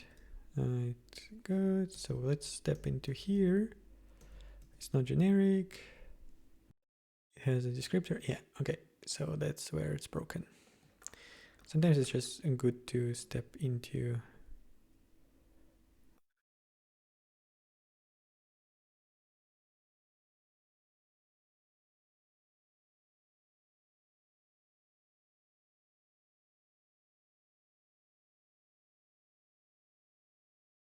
Okay.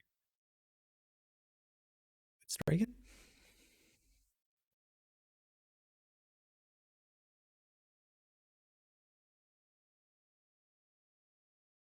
Okay.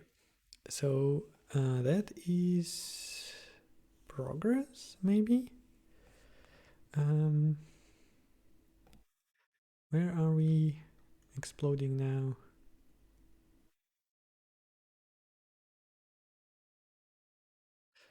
All right. So as I said, now we are exploding where we are actually trying to call this. we have ensure function instance. Okay, so call function overload, false force exact.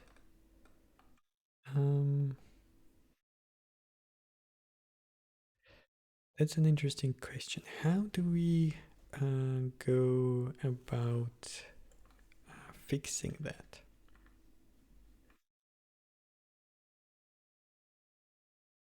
So somehow I need to cache this calculation, or I will need to repeat it. Repeating it doesn't sound particularly great. Let me again look at this, exactly where we are and how do I pipe this into there. So we are in an ensure function instance. Yeah, that makes sense. So this is exactly where we would need to do this.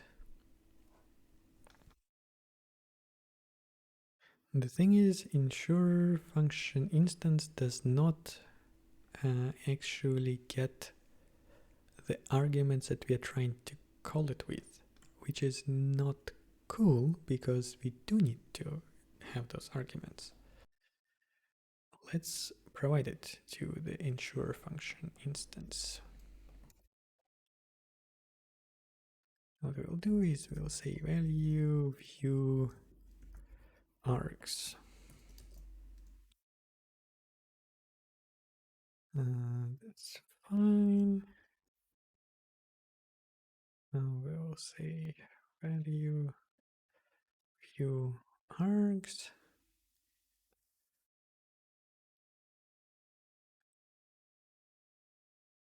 As intrinsic call. Well,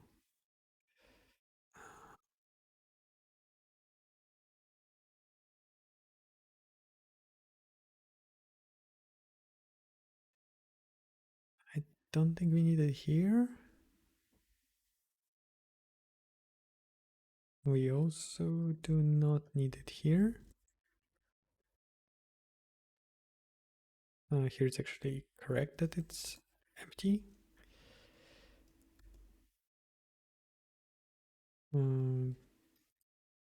So same, I guess, here. Yeah. And this is the fun one, because here we actually say value view from value array. So value view args u is this thing, and that's gonna be payload or arguments, and then source range. Okay, here it's great. We need startup code. That's all still needs empty ones.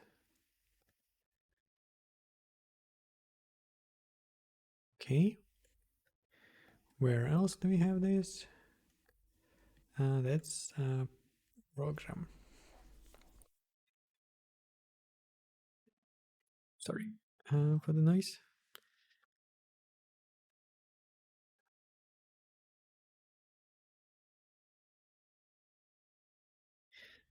This should be fine, maybe. We'll see.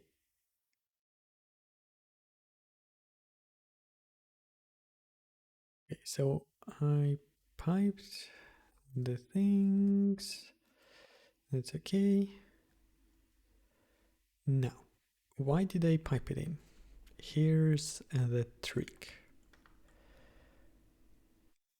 Where was the... yes. Ensure function instance. Here we have cached instance, it's fine. literal info, and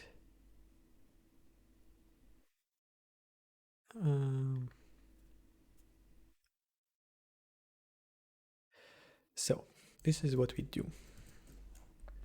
We take the code from here, this kind of thing.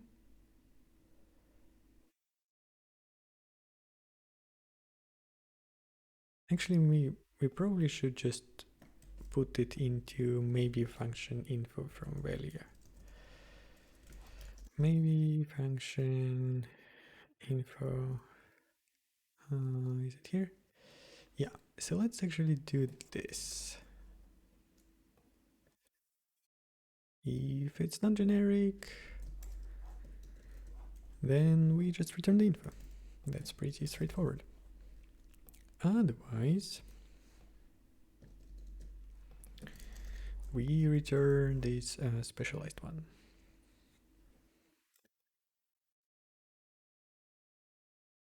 Does it make sense?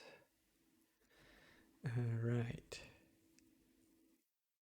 So I guess we need to provide the args in here as well, which is gonna break a bunch more other things.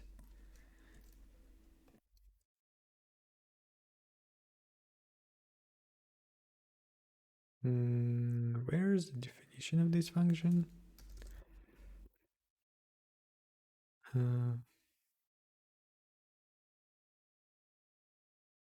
So I guess it's defined in here.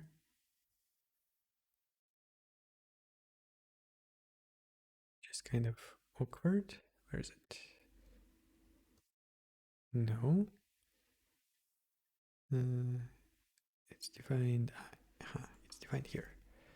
Okay, so let's drag it into here, and we will just say value args.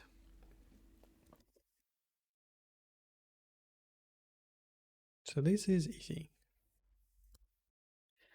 This is the one that we want to happen. Value is intrinsic. Yikes.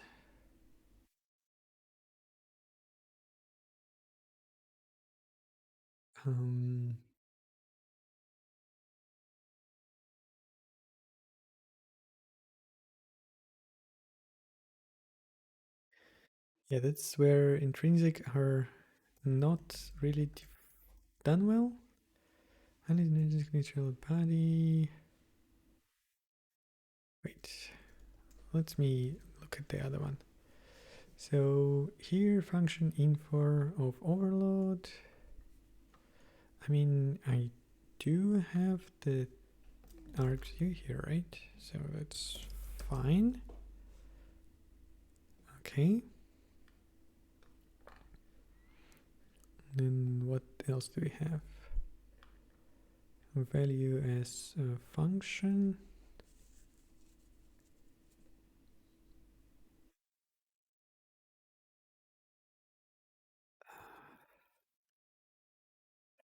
This is really not good what I'm doing, but I think it will be fine.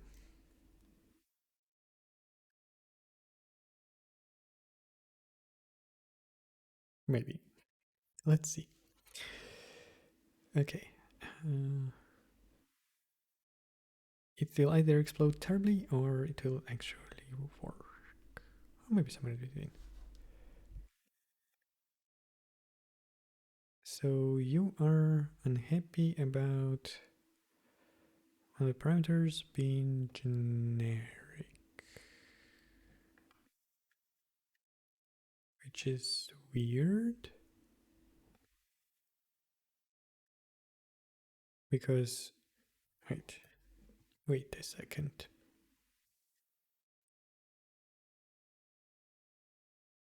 How are we getting here? We are calling ensure function instance. Right. That's because I'm not calling the right thing. yet. This is what we're supposed to be calling. Even though I know it's literal, I actually still need to do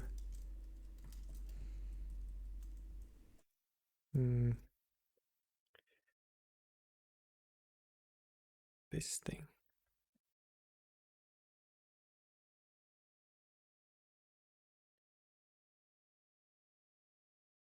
Like so.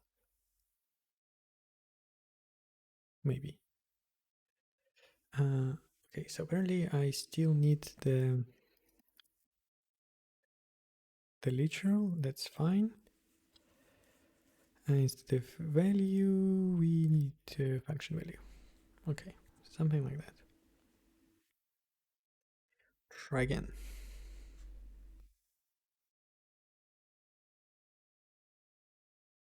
Okay.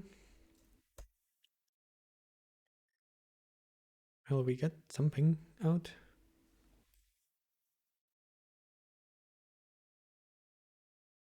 We ended up with error.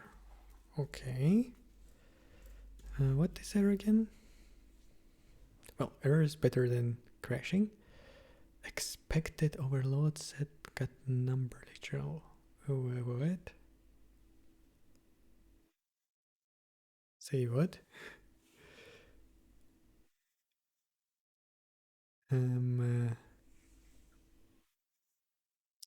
definitely not putting the right argument somewhere, but where exactly that happens? Okay, let's look at this again.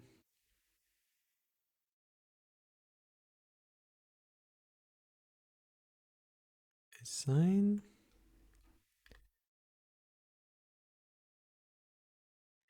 Sure, function call instance. So here we are.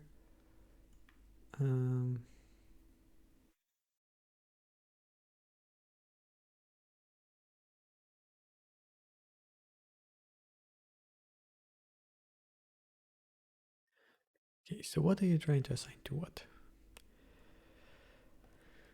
Target is a type of X. What?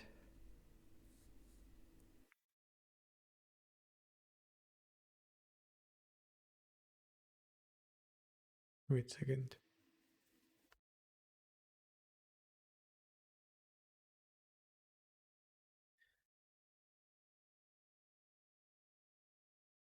Param declaration descriptor.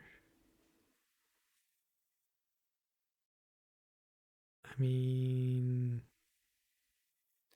it makes sense.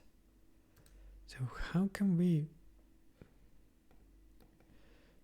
So there is a top level assignment, which is we still have this descriptor overload set. How are we getting to that overload set? That's what I don't understand. So what is the referenced value?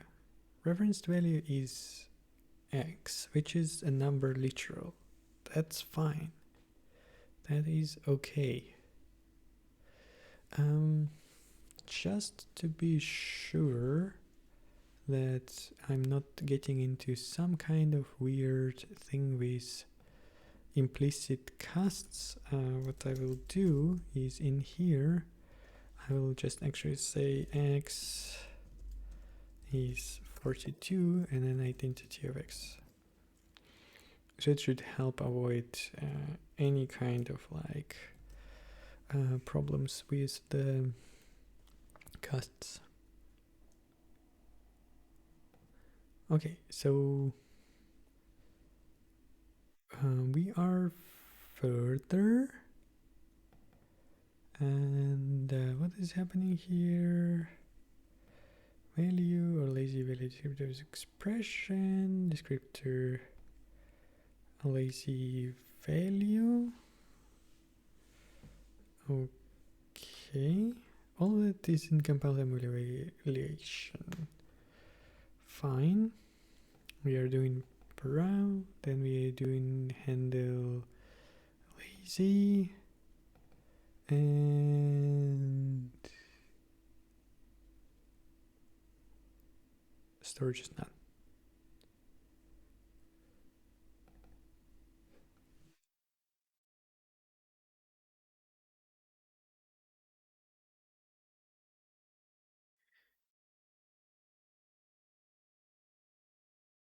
So we have lazy value, but do we have no storage? Um,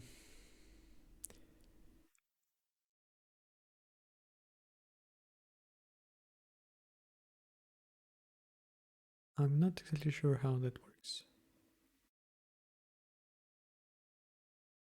So somehow we end up with a lazy value descriptor here, which is very, very strange, I think. Uh,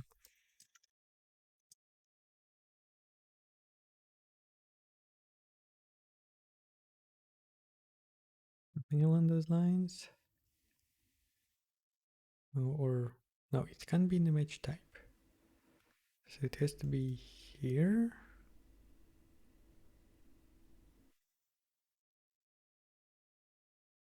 Okay, I'm very confused. Let's try to run this.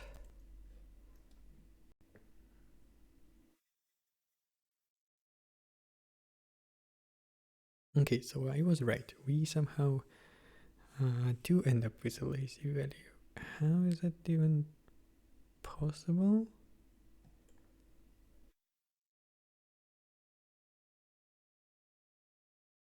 Function declaration descriptor, what? That makes no sense. Um,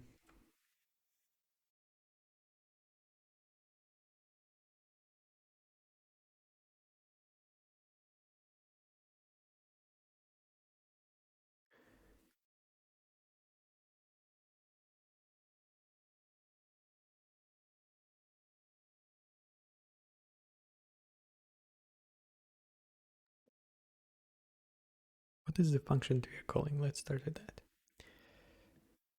Target expression is. So we are trying to call this function. That is fine.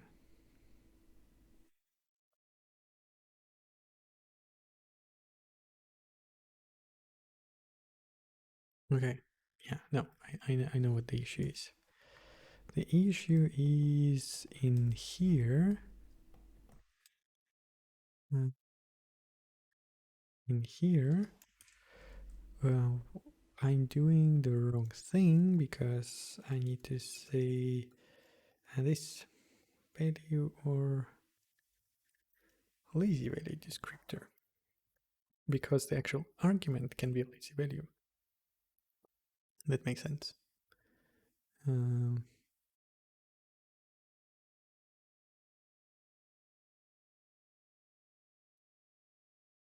like this.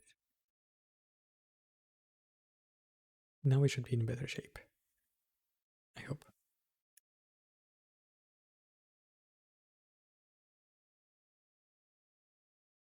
Well, we are sort of, but not much. Mm, Before we go further, though, I actually want to check because I haven't verified, I think, the other changes that I made, and it might be problematic here. Yeah, exactly. Uh, this is bad.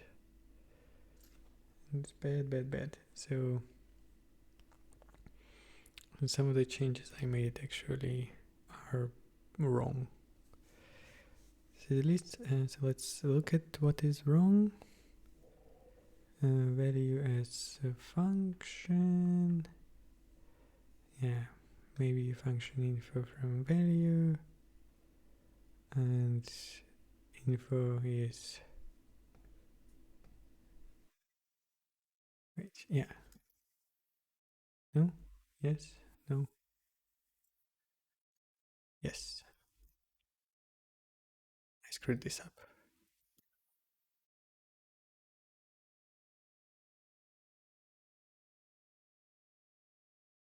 Okay, apparently that's not the only thing I screwed up.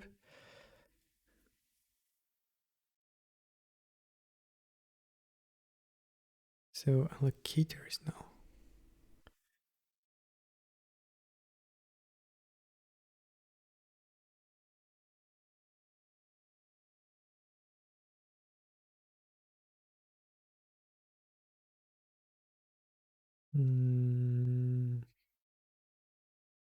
Okay. That's a bit awkward, but fine. I will just, for now, I'll just leak all over the place.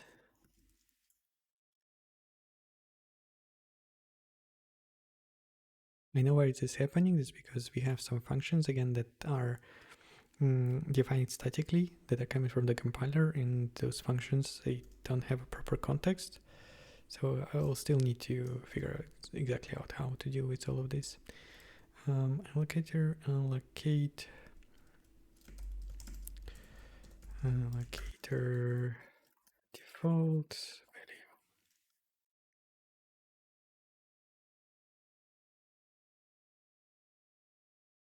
Interesting that it wasn't an issue before. I actually know why it wasn't an issue before. Maybe not. Whatever. Let's just try to go further.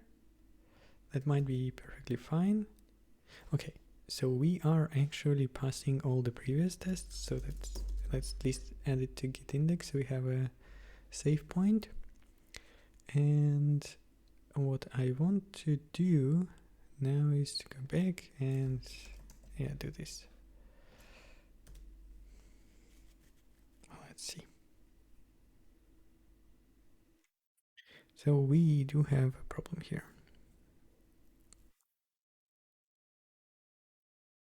Why is the one of the things null?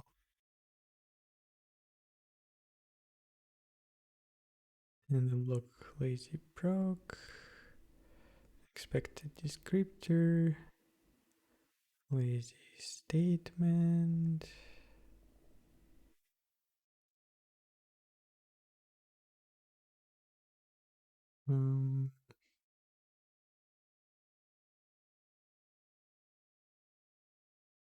So where it is, I think it is on here, and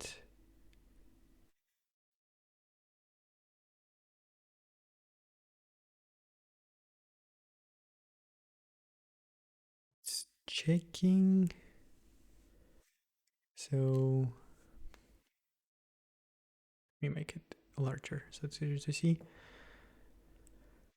We are in the return value of this, so we have an expected descriptor, we expect an S64. And then we have a lazy statement, and lazy statement, yeah, it has a lazy value, that's fine. And then we try to pass these, and then we end up with null here.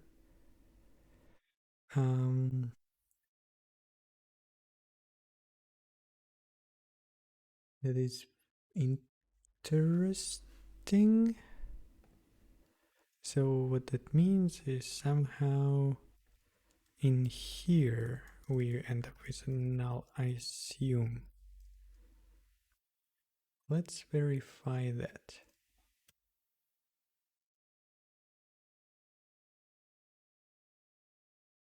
No. Then I am slightly confused. Lazy statement. What if we do lazy value star? Lazy statement, storage, star. static.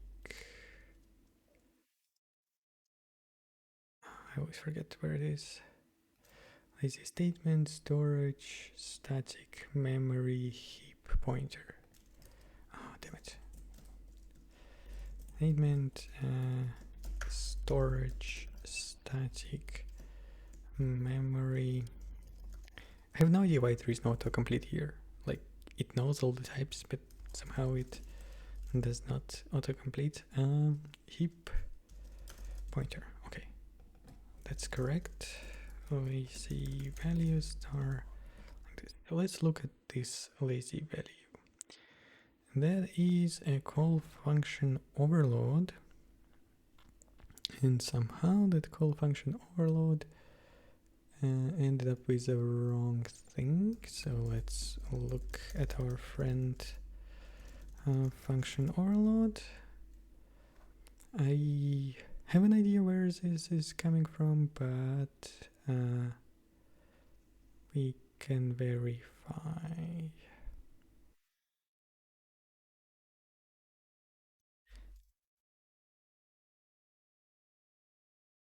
Yeah, so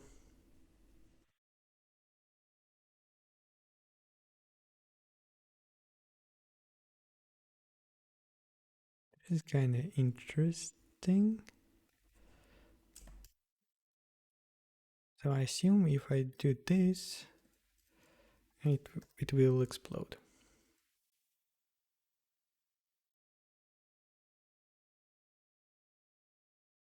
Apparently not. Right. That needs to happen before. It is here that it explodes. And here.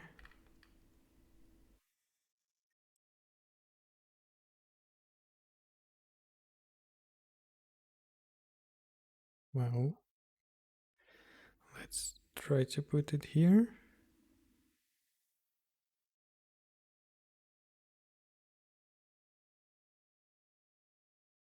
Okay, great. Finally, I found this, at least the location of the problem. I still not sure exactly what the source of it is, but location at least is clear.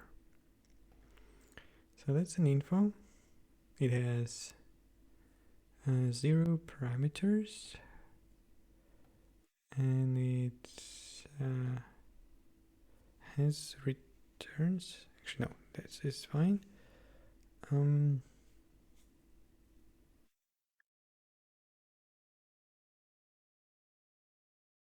This is kind of strange. So we correctly get the specialized parameters, which is what I would expect, but at the same time we don't get the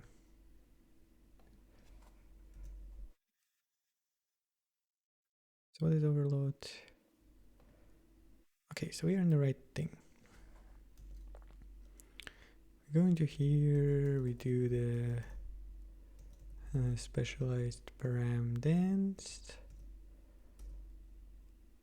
Right. Right.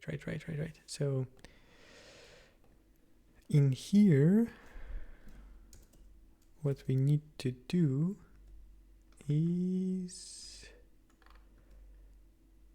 this thing's definitely getting way too long, but we are almost there. Just a little bit left, I think.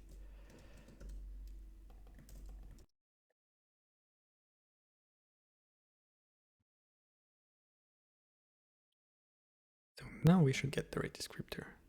I hope. Let's see.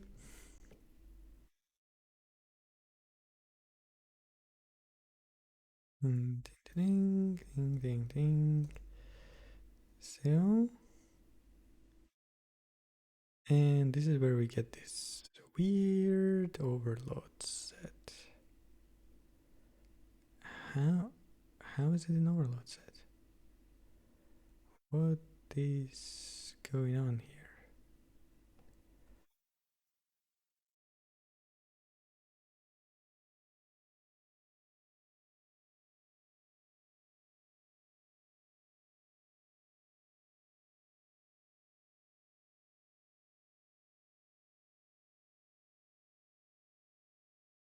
So obviously we get the correct source range, but then this descriptor is like, how? How is that even possible? If it says it's an overload, that means that somehow it thinks it's a function instead of this is fine. But since that x is a function, makes very little sense to me.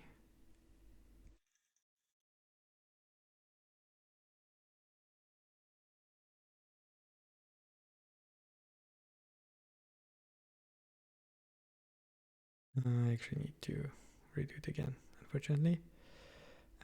So we step inside here. We go through this. Actually, wait here. Let's check declaration descriptor. So here everything is fine. This is 64. All is great. We go into match type. We are trying to evaluate type of X. Great. Let's go to type of, and let's stop here. So now we are inside type of. We got the arguments, fine. This is a single argument,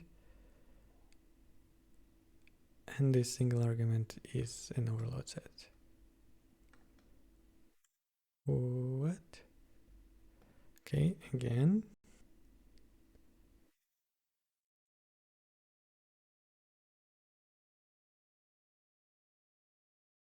I guess we need to step into here and see what does it do.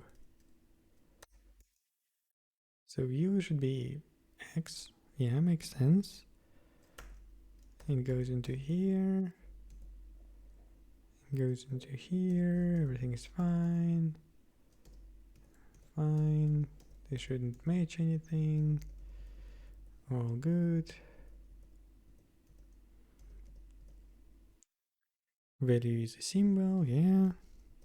This is x. So I guess I assume that x is really defined to be an overload set. Okay, fine, fine, fine, fine.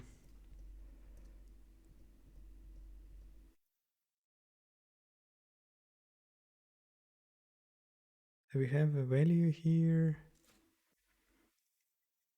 It is an overload set. What? How is that? So somewhere I'm defining it to be an overload set, but the only way I'm defining it is in here, right? No, wait, where is it? It is in here.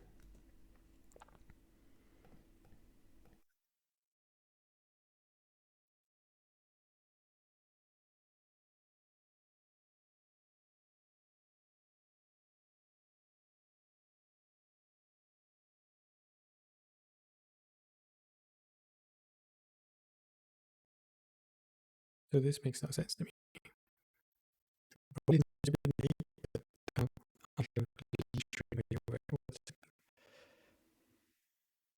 So we are resorting to the debugging.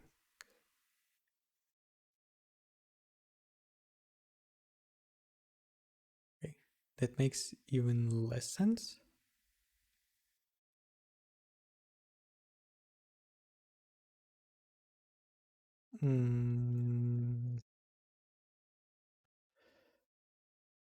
Let's do this because maybe it is the case of the wrong scope. So temp scope is scope make allocator default and context scope, and then I will just say we need a copy of the context. So execution context temp context is this stuff like this, and temp context, and then temp context scope.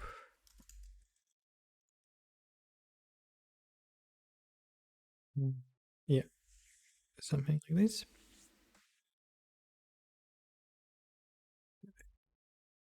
So I'm a bit afraid that there is somewhere. Yeah, that exactly. That's exactly what's happening. Damn it.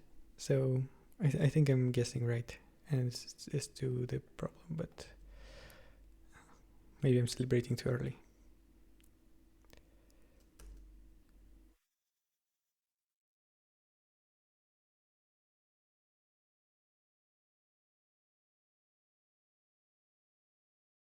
Yay! Yes, yes, yes, yes, yes. Well, moment of truth, I guess, and it works. Yay! Great. So I think that's basically it. Obviously, as you can see, my code is now leak everywhere, so I need to figure out exactly what is the right caching strategy, but I believe that thing actually works. Now we have ability to have generic functions, and I think that even this is not necessary. This was because we were seeing overload set here, and it was coming from completely different source. Okay, yeah, that is something that needs to be fixed, but this is a different bug altogether. This has nothing to do with what we are doing right now.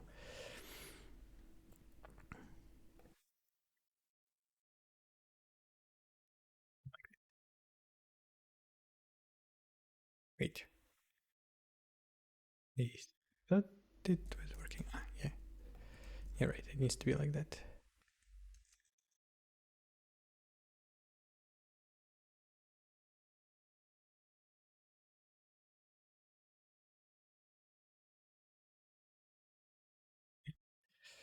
Now we should just uncomment the rest and see that everything else still works.